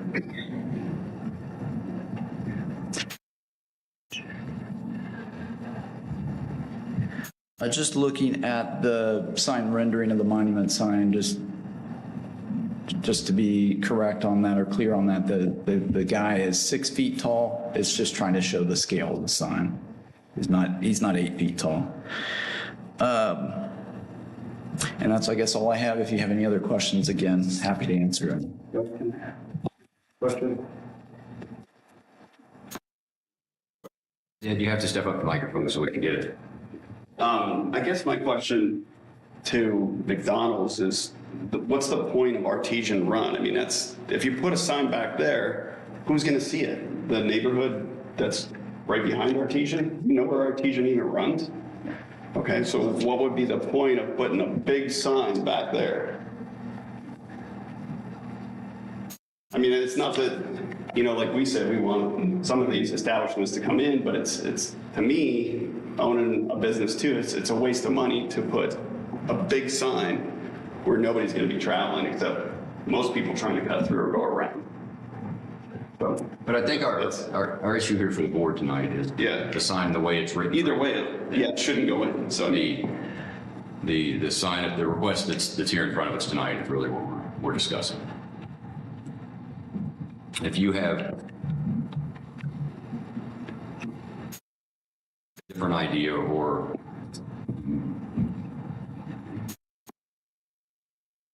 honestly, that's what's in front of us tonight.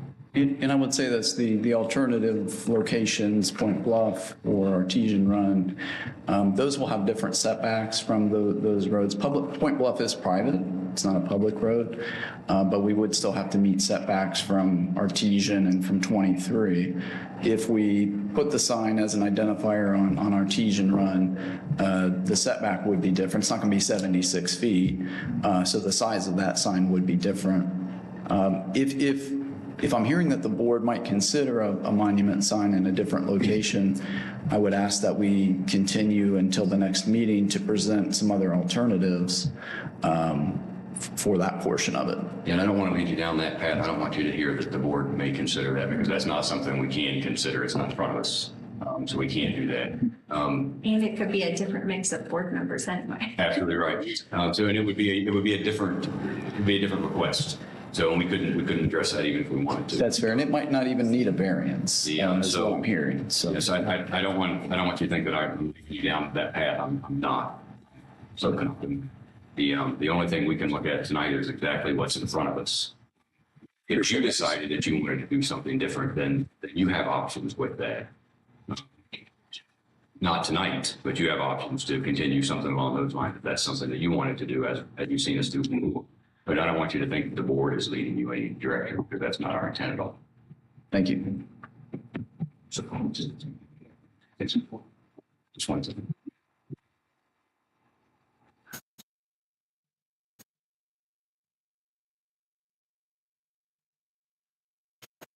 Or do you have something else? Just a quick comment, something you just said.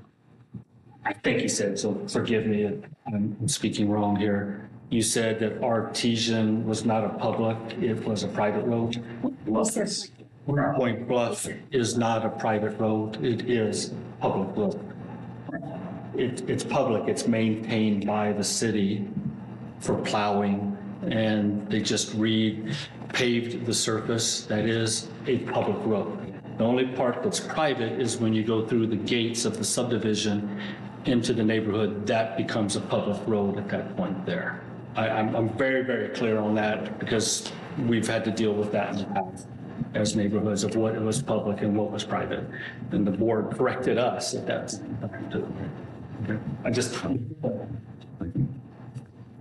And I would simply say I had been told it was a private road by staff, so it would be nice to have clarity on that as well. Go ahead.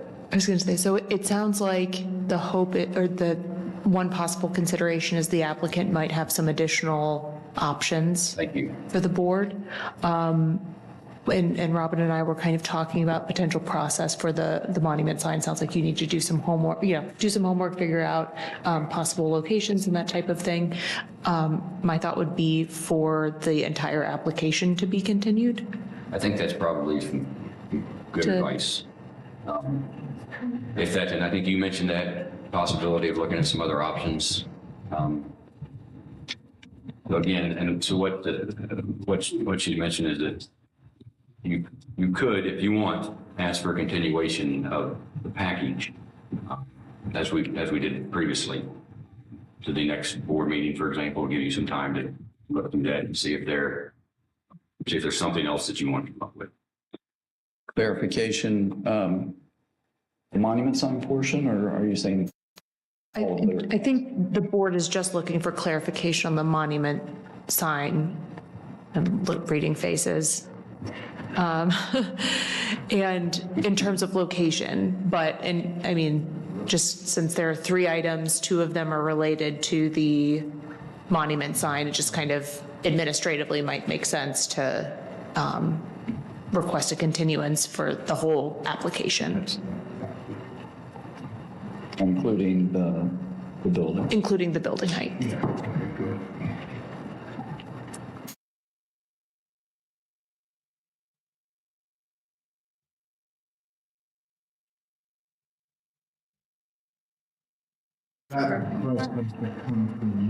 Right.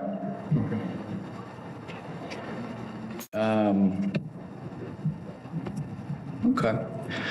Well, yeah, I guess if that is the recommendation of council and staff, we would seek to continue it to the next meeting. What's the date of that next meeting? Sorry. December 14th at 6 p.m. 14th. So at the request 6 p.m.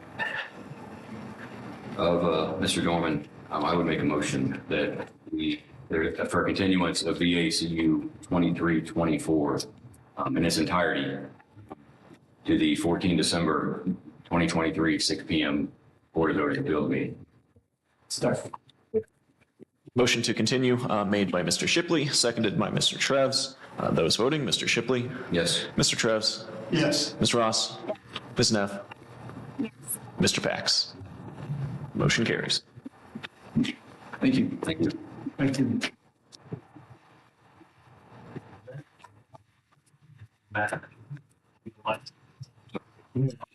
Oh, thank you. With all due respect, unfortunately, because the application is no longer before the BZA at this time.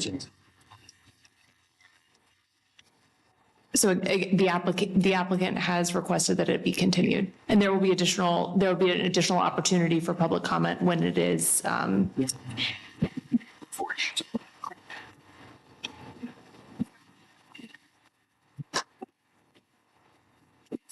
Okay. I do want to thank everybody for their professionalism. I know sometimes we go back and forth with everybody. Thank you for your professionalism. If I get their opinion, if I get their voice, if I miss somebody, I apologize. Just we can't talk about the case that's no longer a problem.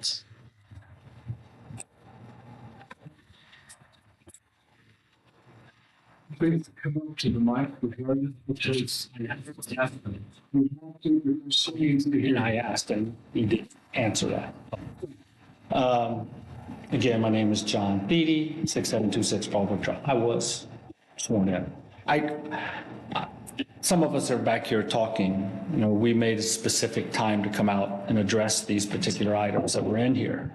It's disheartening for me and my fellow, they live right next door, he lives a little bit further away, and she's over close to me as well. It's disheartening that we come here to make comments and lawyers, yourself, say, in order to not have to address this and say yay, nay, let's do a continuance and make the person come back and do something. That's disheartening. Now we have to come back again to be able to say the exact same things again to you to get an approval or disapproval for that variance. So I don't quite understand that, but I guess that's government for you. That's nothing ever gets solved. It just moves on down, kick it down the road. So I just want to say that and say, remember, I know they're asking for it, but I think it's a charge of yours to make a decision instead of just kicking the can down the road. Yeah, we're going to move on to the next agenda item. Sorry, I was told no last time. There's a reason why these things have been written down, right? And I just ask that you guys consider that instead of these people coming back over and over and over again and requiring us to come back to register our complaint, that you just consider it in the context that it is. It's not a branding thing. It's just something that they want done, right? They want to have as much visibility as possible, and it is detrimental to the quality of life for the residents. It just is. So we're just asking for that consideration. Thank you. All right, the next variance, next item on the agenda is variance application CA 2325. Nothing. Thank you, Mr. Chairman. This is variance case VA-23-25. This is for a property located at 55 Meadow Park Avenue. The applicant is listed as Sean Walker with Chick-fil-A. This is a planned commercial and office district. They are requesting a number of area variances from the Orange Township zoning resolution, one from section 21.09 to allow an accessory structure within the 80-foot setback from US 23, 4 area variances from section 22.03C to allow 4 wall signs above the allowed 15 feet height limit, one from section 14.07N to allow for an impervious surface ratio greater than the allowed 75%, and one from rezoning case 9968 to allow for pavement area to encroach into the 48-foot setback from US 23. So again, those are the variances requested. This is a little bit of a unique situation where there is a new building that is proposed essentially in an outlot, but it is not a separated lot. So it is one big parcel that is currently occupied by Staples and then the old Giant Eagle building as well, if you are familiar with the area. So it is surrounded on all 4 sides by planned commercial and office districts. And Eric, if you can go to the next page, can add a little clarity.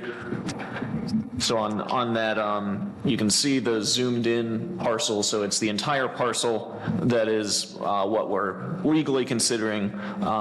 The structure of this is that Chick-fil-A will be leasing a portion of that property from the property owners in that essentially the northwest quadrant of that site where Eric's mouse is now would be where the proposed construction would be. So they're not going into Staples, they're going to build. Correct. Seriously. There's something in Staples now. It's like a beauty. I know. Like next to, yeah. So it's across the street from the McDonald's. Correct. Yes. And it is a permitted use in this zoning district. Okay, so our first variance request, we have heard a lot about this evening, is from section 22.03 to allow for a wall sign that is greater than the 15-foot height limit, again, measured to the top of the sign. The applicant has proposed that we're calling it wall sign B to be placed at a height of 18 feet and 6 inches. That is a variance of 3 feet 6 inches, which represents roughly a 23% variance request from the Orange Township zoning resolution. The second area variance is for wall sign C, which is the Chick-fil-A there shown on the screen. That is also height variance. The sign is proposed to be placed at a height of 18 feet and 6 inches. A variance of 3 feet and 6 inches is being requested. Again, roughly a 23% variance from the standards of the Orange Township zoning resolution. The third wall sign D, again shown on your screen, has an overall height of 19 feet, roughly 19 feet, so it's proposed to be placed at 18 feet and 6 inches, which is a variance of 3 feet and 6 inches. This represents roughly a 23% variance request from Orange Township zoning resolution.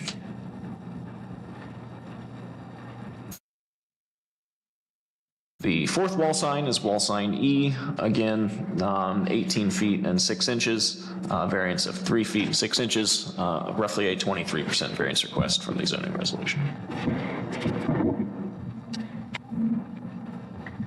All right, those are our wall sign variances. So Exhibit 5, and this is where things are going to get a little more complicated. So this zoning district, as many of our commercial zoning districts do, have a total lot coverage percentage limit of 75%. That is for the entire property as a whole and not necessarily this specific area that is being leased by Chick-fil-A. It is for the entire site. Currently, the site is non-conforming with this requirement. So it's roughly the figures that were proposed by the applicant was that the existing impermeable surfaces total up to about 78%.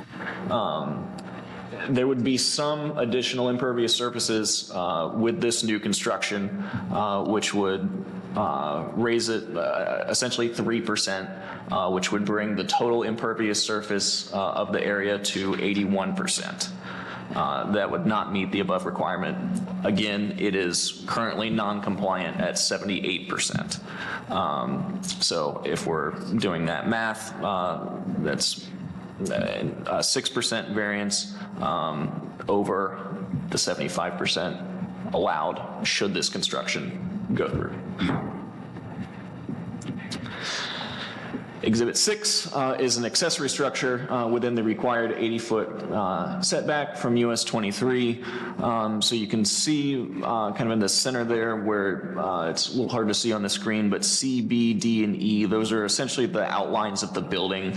So the main building itself would be compliant with the 80-foot setback from 23. However, they are proposing a canopy over their drive-through lanes where you can see, it's a little difficult to see, but H1 and H2 near the bottom there, that's where the proposed canopy would be, which would encroach into that 80-foot setback. So it would be a freestanding canopy structure. It would be roughly 30 feet into that setback, which is roughly a 37.5% variance request. But again, it's just the accessory structure. It is not the main building. Are those parking spots there now? Yes, so it's a little bit difficult to see because there are existing parking spots kind of underlaid with that proposed new construction. And the H1 and H2, those are perfect. I understand that, but how are they attached in, and does that meet our definition of structure? I believe it would meet our definition of a structure. Essentially, our definition of a structure as defined by our zoning resolution is anything that is permanently affixed to the ground. I'm assuming that it has some kind of footer or something, so it's not just going to blow away. I think that's a good assumption. I guess my question was with that, just for clarification, the where H1 and H2 are located at right now, or where they're proposed to be at, that existing today is paved. Correct. With parking spots. Yes. Cars could park there now. Correct.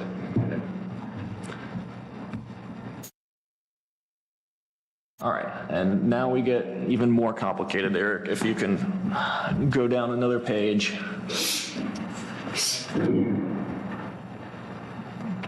And we'll go down one more page.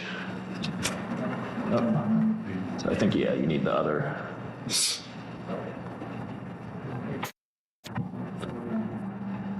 Okay, so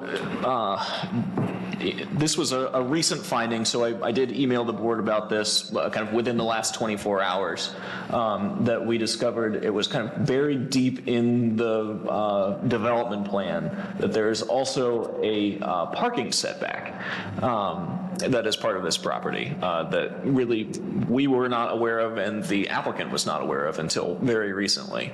And so that parking setback is 48 feet from the right-of-way of US 23.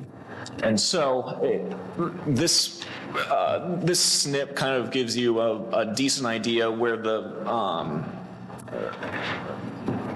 23 essentially is a little bit diagonal, and so it's on the left-hand side of the screen, the northern part where there's existing pavement, that does comply, but the new proposed construction goes kind of in a straight line, and so at its closest point, it would be 12 feet into that parking setback. So the distance is roughly 36 feet, 2 inches as shown on their site plan.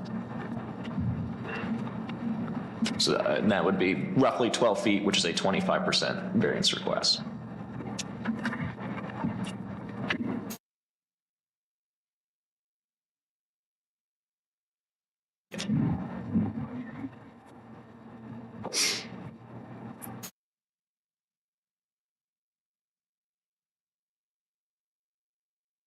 So seven total variances.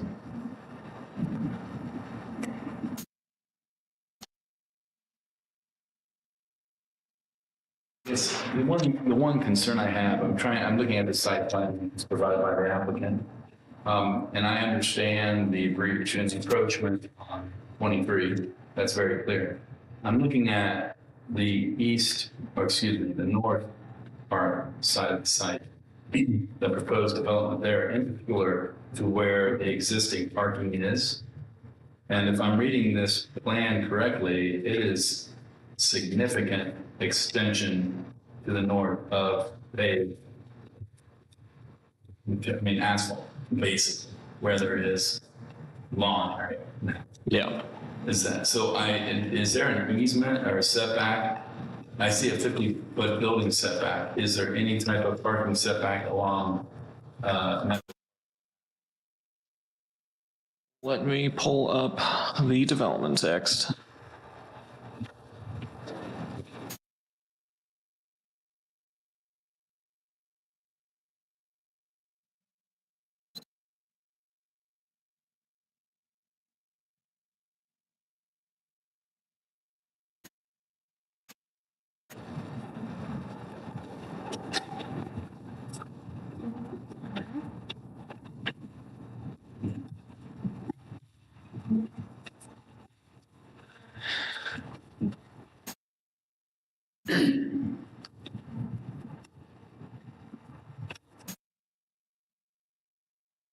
So as shown on the development plan, it is not mentioned in the development text, but as shown on the plan, there's a 30-foot parking setback from on the northern side.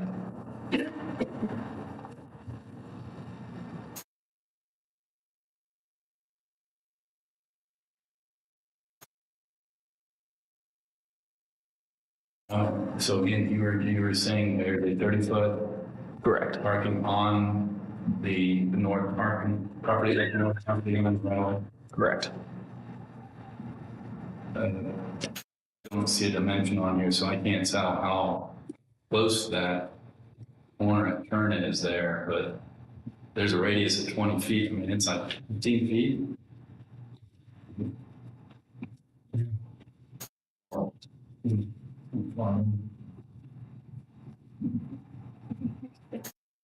Yeah. Right. That's it. That's something.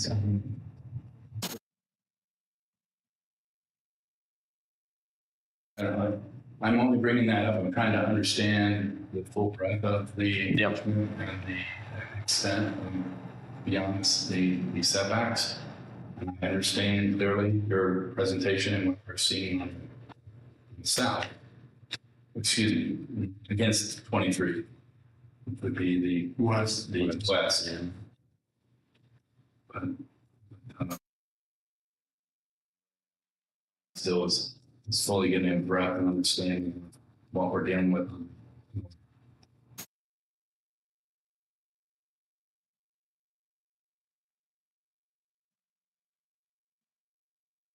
So the closest, there's the cut in over by Bob Evans that you could get in here. Otherwise, you're turning onto Meadow.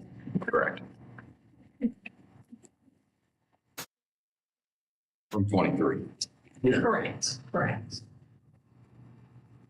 Actually, sorry, I need to. My laptop is out of batteries. I'm going to switch locations. Give me a second.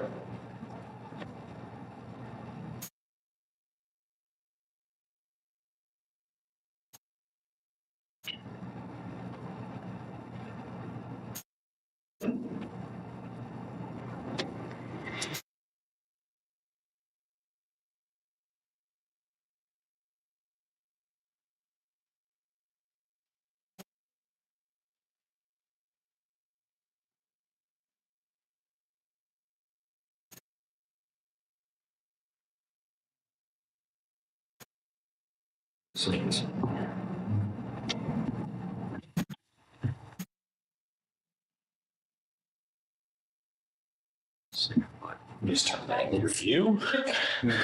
It's just a landscape setback. Yeah, just in case it's a scale. This is for scale, right? Exactly. Yeah.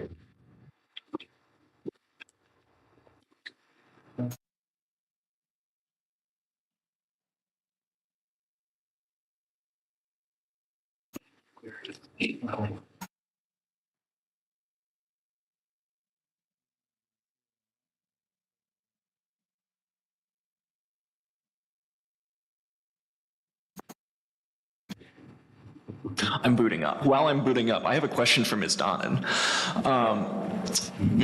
How binding are setbacks that are shown on a site plan in the original development plan versus setbacks that are clearly listed in the text? So there's a discrepancy? So the text does not specify the setbacks. Okay. There are these setbacks that are shown on the development plan that was done in the 90s. But that is all we have to go on. If the plan does not include a specific, what's the word, length, or setback identifier, then I think that, but there is something identified on the actual plan, I think that the board has to take the position that that's the setback that was originally approved. Okay. But if there was an inconsistency, I'd say whatever is more generous to the property owner is what we'd need to go by. Because that was our issue with this, was the text was silent on it, which is traditionally how we derive the setbacks. But then it was found on these plans that there was a parking setback indicated.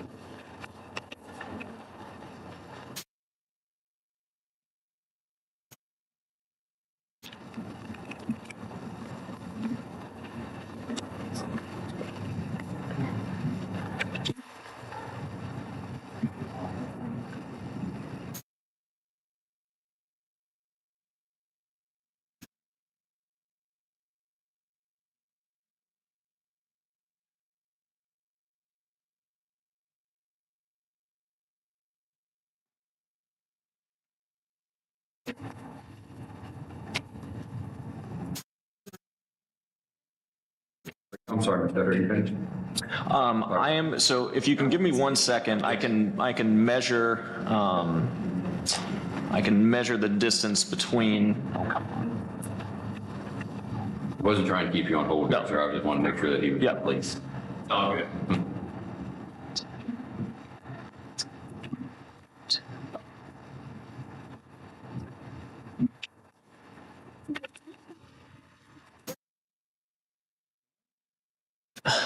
Is it just, it's freezing? It is typically cold in this room. Oh. I just feel like the temperatures dropped, so I didn't know if it shut off at 8. I think it just cooled down after that group left. Before.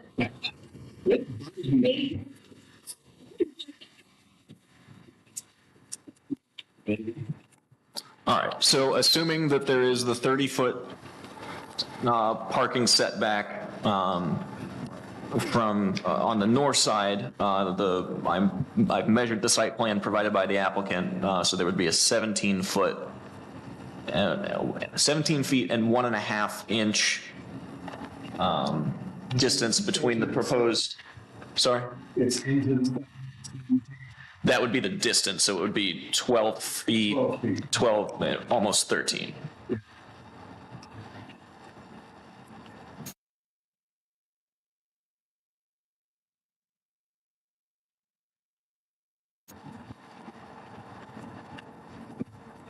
It's 12 feet, 10.5 inches.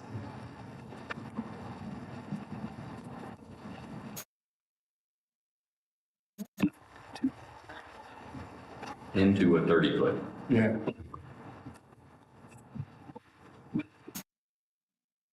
So I'm gonna, so roughly a 42% variance. Okay.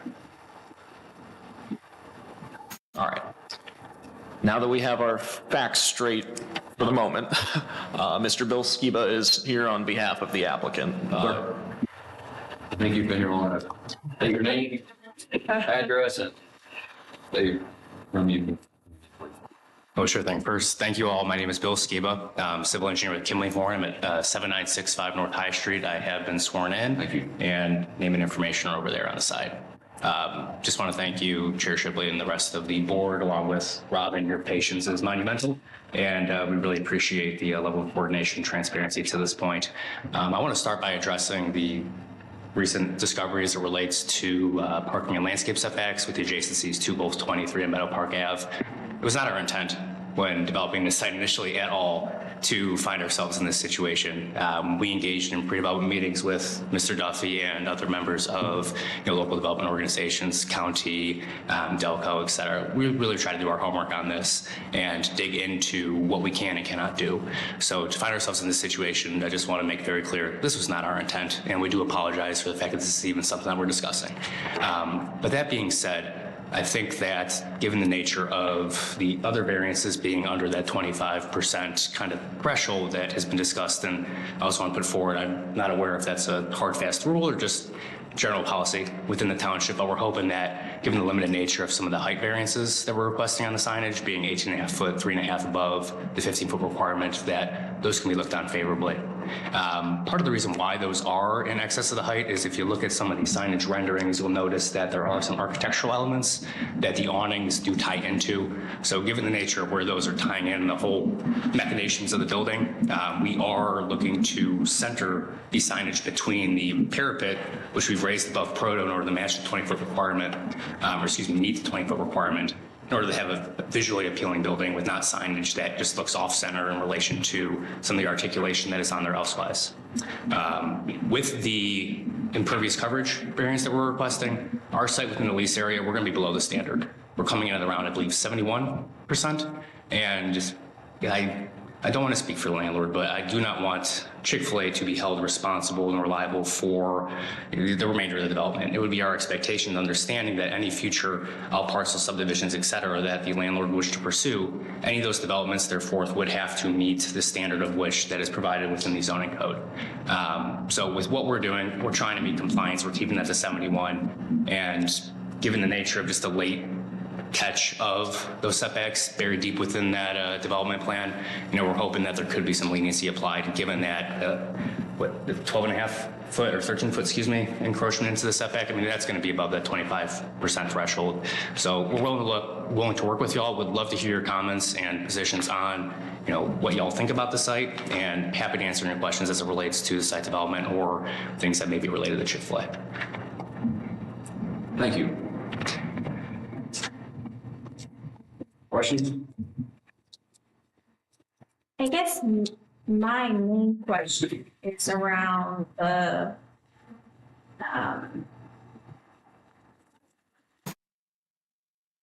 variance of 30 feet being requested for the canopy. Because that is a 60% variance, are there other options? So that's something that in the very beginning, we addressed with Mr. Duffy and staff and wanted to work through. This is an open-sided structure. The purpose of this is to provide a safe working environment for the Chick-fil-A staff and employees to go out and take your order. In order for the building operations to be performed which is the Chick-fil-A standard, which they treat their employees pretty well from my perspective, we can't push that building further north. To push the building further north would allow for us to meet that requirement, and given the pretty set standard of distance between where the order is delivered versus where the order is placed, there are requirements of delta between where those actually happen. It's 180 foot.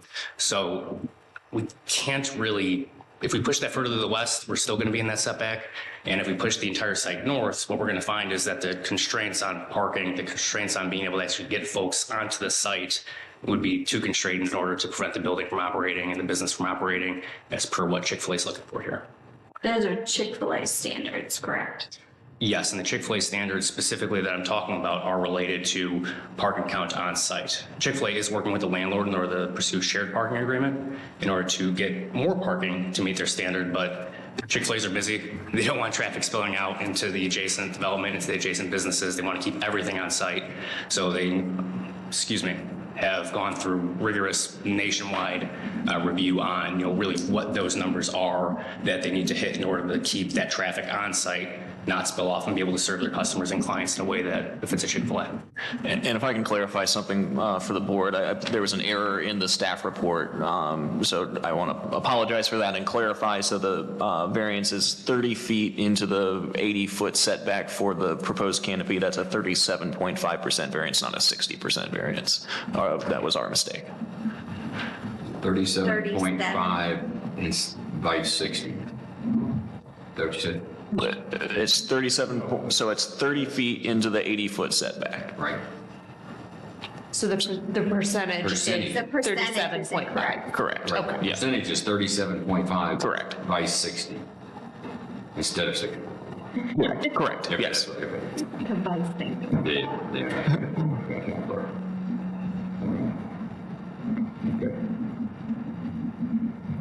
Okay.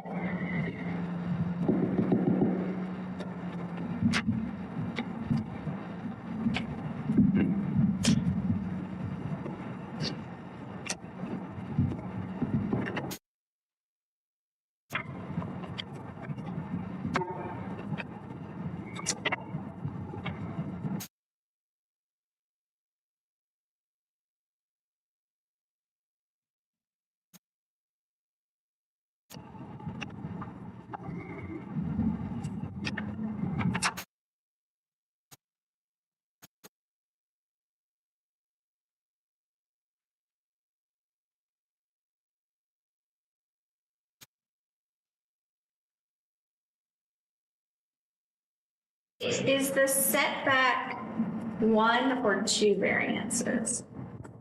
So so there's different variances. So the setback for the canopy structure would be one variance, and then there would be two additional variances for the parking setback from both the north road and the east, or west, sorry.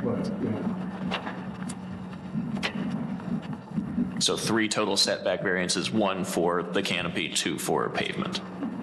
And the parking space requirement, you said, is based on the entire property, not just Correct. Chick-fil-A's Correct. portion. That's what you were talking about. the landlords. That was specifically related to the pervious and impervious ratio. We have provided, I believe, parking counts that show we're remaining within compliance of the overall area. And if ever in the future, if this lot was subdivided and turned into a separate parcel, the Chick-fil-A parcel would be compliant based on within its own area of the parking count. I apologize for being a little unclear on that. No, you were clear. Thank you. I was trying to understand the different pieces and parts of the variances.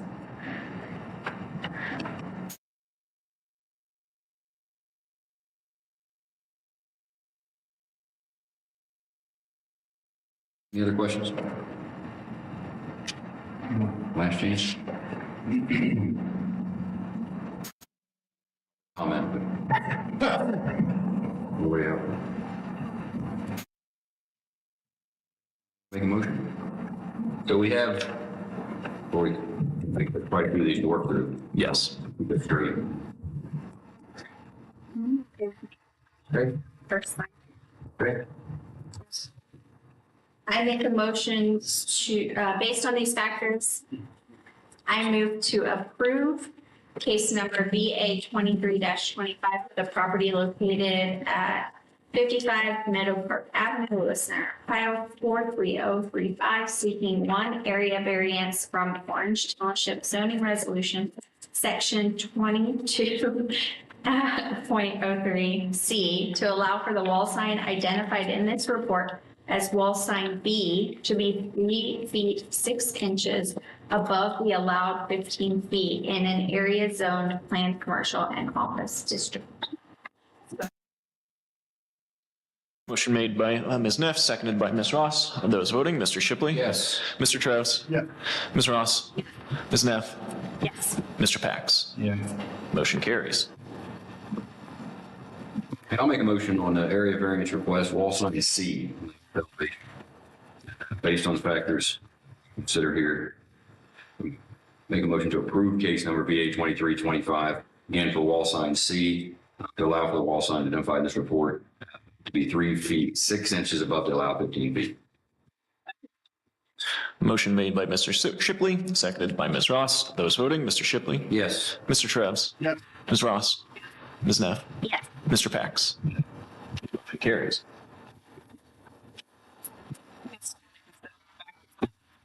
Case 2025 for the property located at 55 Meadow Park Avenue, Center, Ohio 43035, seeking one area variance from Orange Township zoning resolution, section 22.03C, to allow for the wall sign identified in this report as wall sign D be 3 feet 6 inches above the allowed 15 foot in an area zoned commercial and office PC district.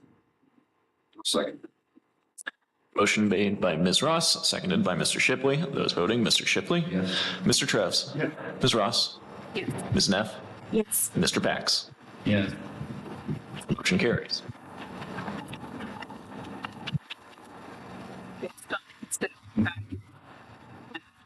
Case number 2325 for the property located at 55 Park Avenue, Center, Ohio 43035, seeking one area variance from Orange Township zoning resolution 22.03C to allow for the wall sign identified in this report as wall sign E to be 3 foot 6 inches above the allowed 15 feet in an area zone planned commercial and office PC district. Second. Oh, I'm sorry. Motion made by Ms. Ross, seconded by Ms. Neff. Those voting, Mr. Shipley? Yes. Mr. Travis? Ms. Ross? Ms. Neff? Yes. Mr. Pax? Yeah. Motion carried.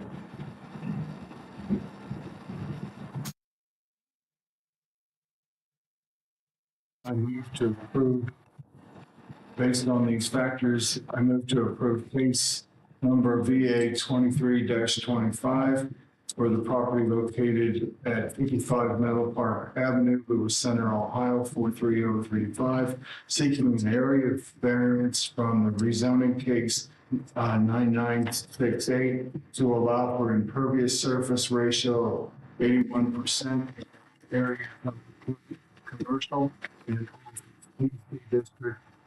Second. Motion made by Mr. Travis, seconded by Ms. Ross. Those voting, Mr. Shipley? Yes. Mr. Travis? Ms. Ross? Ms. Neff? Yes. Mr. Pax? Motion carries. Can we have a point of discussion on this? The impervious, the condition of the site and the actual architectural layout. There too. I'm curious, noting that the building is parallel with the main property, however, not parallel with 23. So I'm curious that this may not be in your purview. Maybe it was a design architect's role at this point. You're the civil engineer? Yes, sir. Okay. But I am curious, seeing that encroachment, particularly on the southwest corner, that it is being predicated on the building being parallel with the main building, but not with the property line on 23.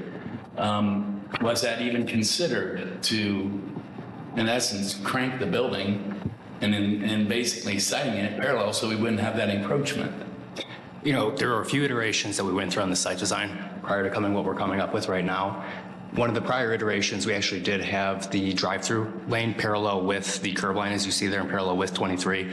So I apologize, that's not exactly, I think, what you're looking for there with the building rotated parallel with 23. Correct. I can provide some information there as to why that wasn't something that was actively considered as we were working through this design. To rotate that building parallel to 23 would create a lot of dead space as it relates to the adjacent future users and circulation throughout the remainder of the overall tract.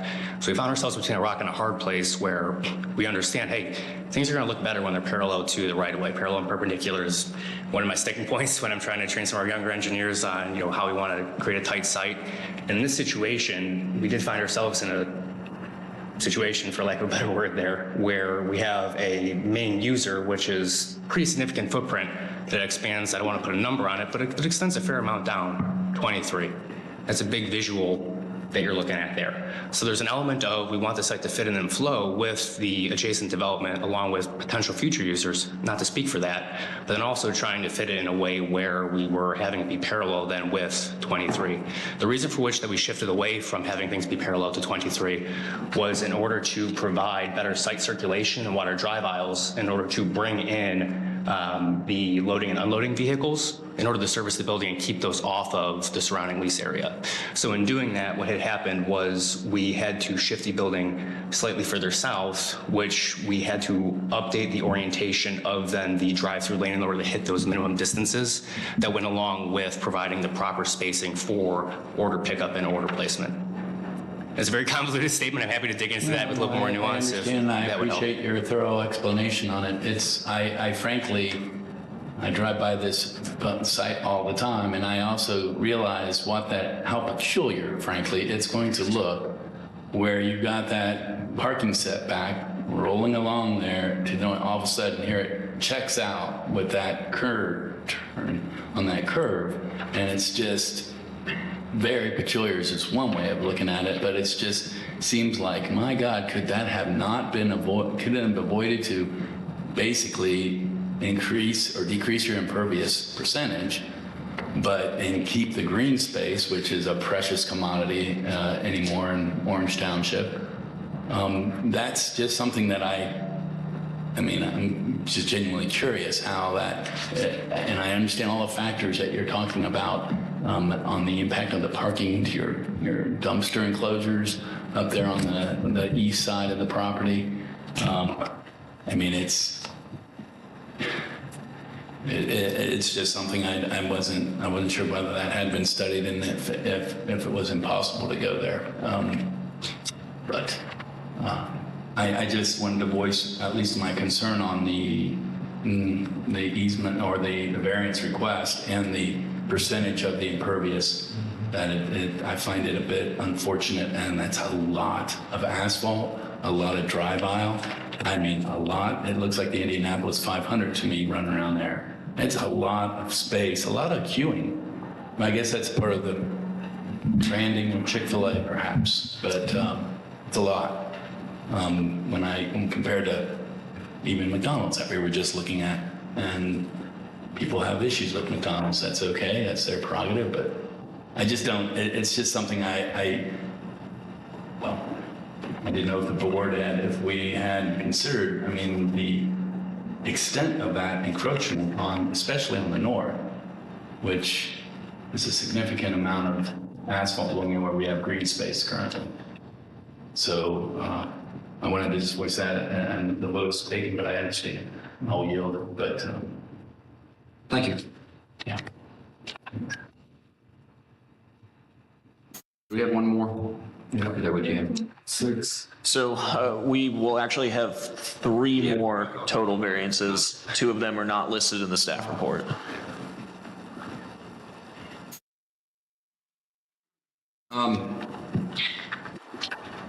And I'm sorry, tell me, it's late.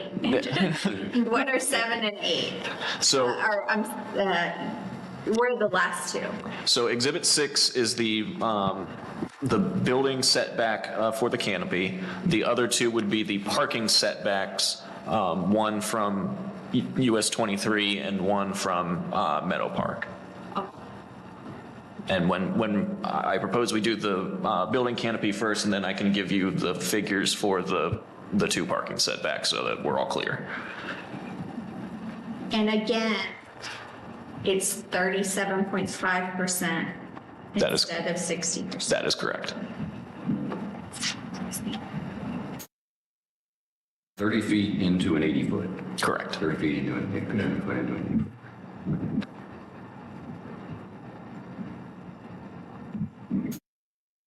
Okay, so area variance request. I move to approve based on these factors. Case number BA 2325, property located at 55 Meadow Park Avenue, Lewiston, Ohio 43035. Seeking an area variance from section 2109.09 to allow for an accessory structure to encroach 30 feet into the required 80-foot setback from US 23 in an area zone planned commercial and office district. I'll second. Motion made by Mr. Shipley, seconded by Mr. Treves. Those voting? Mr. Shipley? Yes. Mr. Treves? Yes. Ms. Ross? Ms. Neff? No. Mr. Pax? No. Motion carries 3-2.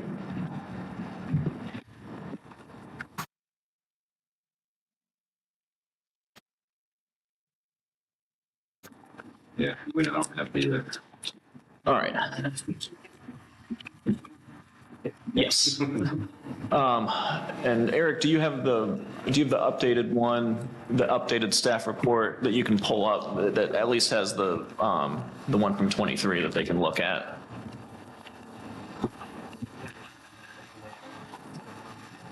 All right, so while he's reading that, so the proposed parking area will not meet the development plan parking and pavement setback distance of 48 feet based on the drive aisle encroaching 12 feet into the required setback on the southwest side of the site. This represents a 25% variance request from the parking setback laid out in rezoning case number 9968. So it is 12 feet into a 48-foot setback. And this is for the parking setback. 25%. And southwest is the top? So it's the bottom right corner. North is plan view left.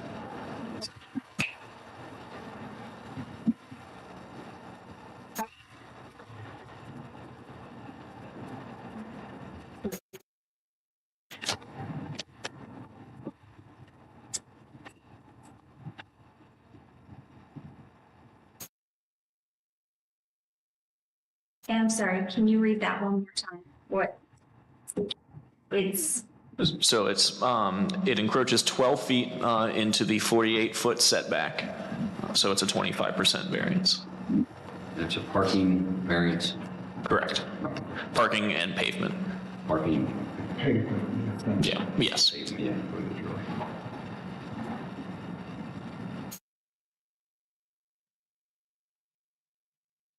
So it's roughly 36 feet distance between the right-of-way of 23 and the pavement.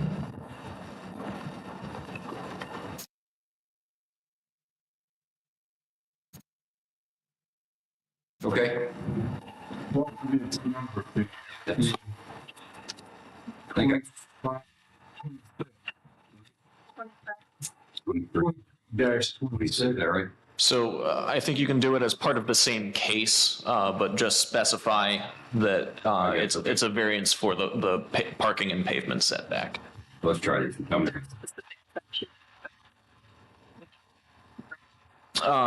No, it's rezoning case number 9968 rather than a section of the code.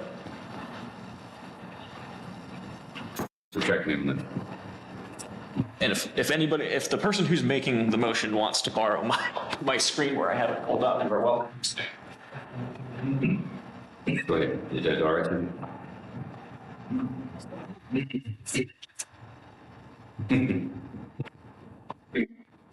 Number 7. Yeah. Correct. Yeah. Excuse me, before we make a motion, can I pose a question to staff? Is the recommendation that we proceed for a vote or we request for a continuance? I do not have a recommendation for you. That is up to you.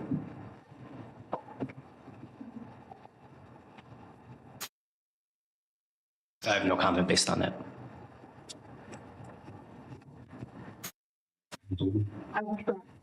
And if it's... I can do it if you want me to do it.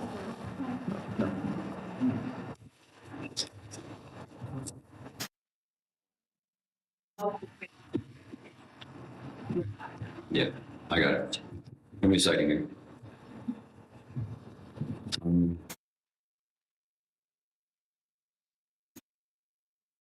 That's going to be part of the 9968 also. Yeah.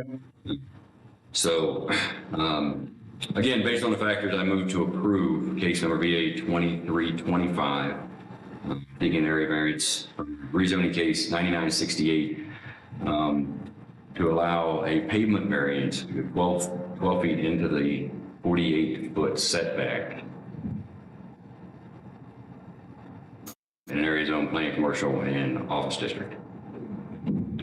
Second. Motion made by Mr. Shipley, seconded by Ms. Ross. Those voting, Mr. Shipley? Yes. Mr. Trevs? Yeah. Ms. Ross? Ms. Neff? Mr. Pax? No. Motion carries 3-2.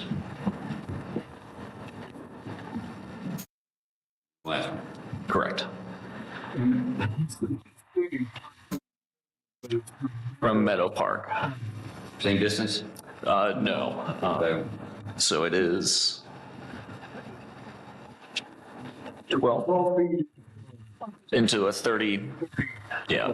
So we'll call it. Yeah. Okay. Yeah. 12 feet, 10 and a half inches. 12 feet, 10 and there, that's right, I remember that now. Okay. All right, so let's roll with it. So based on the same factors, I move to approve case number VA 2325, property located 55 Meadow Park Avenue, seeking an area variance from rezoning case 9968 to allow pavement variance of 12 foot, 10.5 inches into a 30-foot setback. I'm sorry, in an area zoned planned commercial and office district. Motion made by Mr. Shipley, seconded by Ms. Ross. Those voting, Mr. Shipley? Yes. Mr. Trevs? Yeah. Ms. Ross? Ms. Neff? Sure. What percentage is this? 40%? 12 of 30?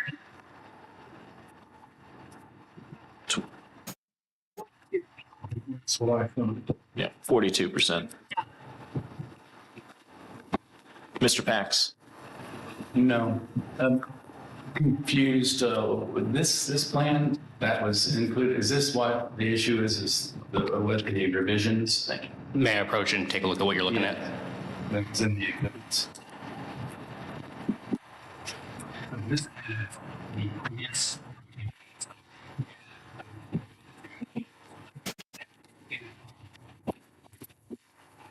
And that's this. No, that's the confusion. That's what it caused. Okay, that's fine. That's what I was. Thank you. Thank you. Thank you for being so prepared to answer questions. It's a two-way street. Thank you all as well. I think that finishes that one, right?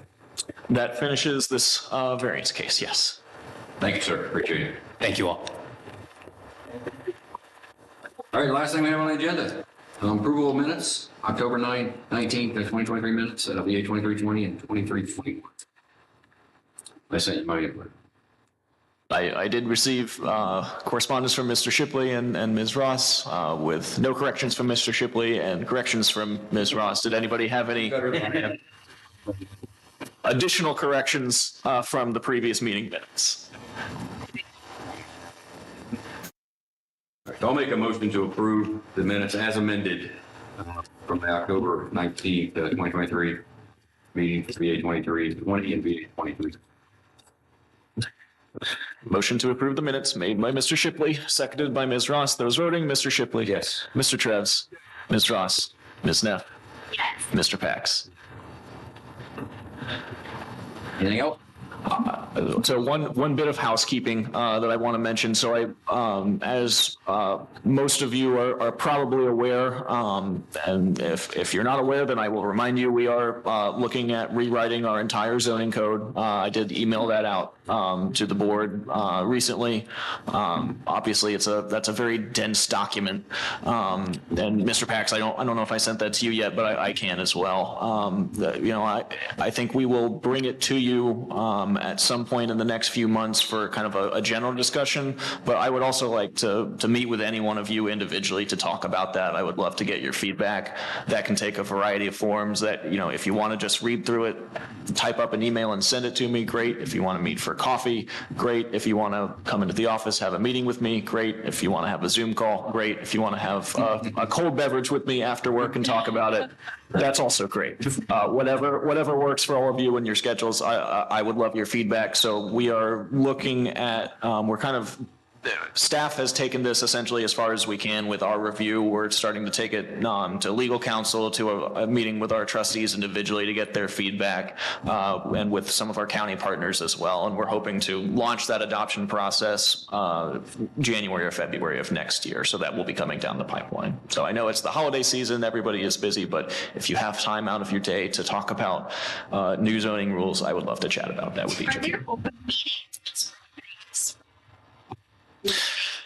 So, yes, so not more than 3 of you can meet at any one time to discuss business. So if 2 of you do want to sit down with me at the same time, yes, correct.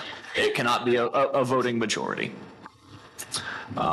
So there's that is out there on the table. The other bit of housekeeping that I have, so Eric Gajewski is our new senior zoning officer. That is the role that traditionally handles the Board of Zoning Appeals. So I've been happy to work with you a little bit more closely for a few months while we get him up to speed. But I think starting next month, Eric will be sitting where I am sitting, and Andrew will be sitting where Eric is sitting, and I will go back to my normal role over there. We should, and I know I speak for the entire board here, I say thanks for all you've done. You've been very, communication's been great, the support's been great. It's been great to work with, so we certainly appreciate all you've done. Thank you all. Anything else? All right, meeting adjourned.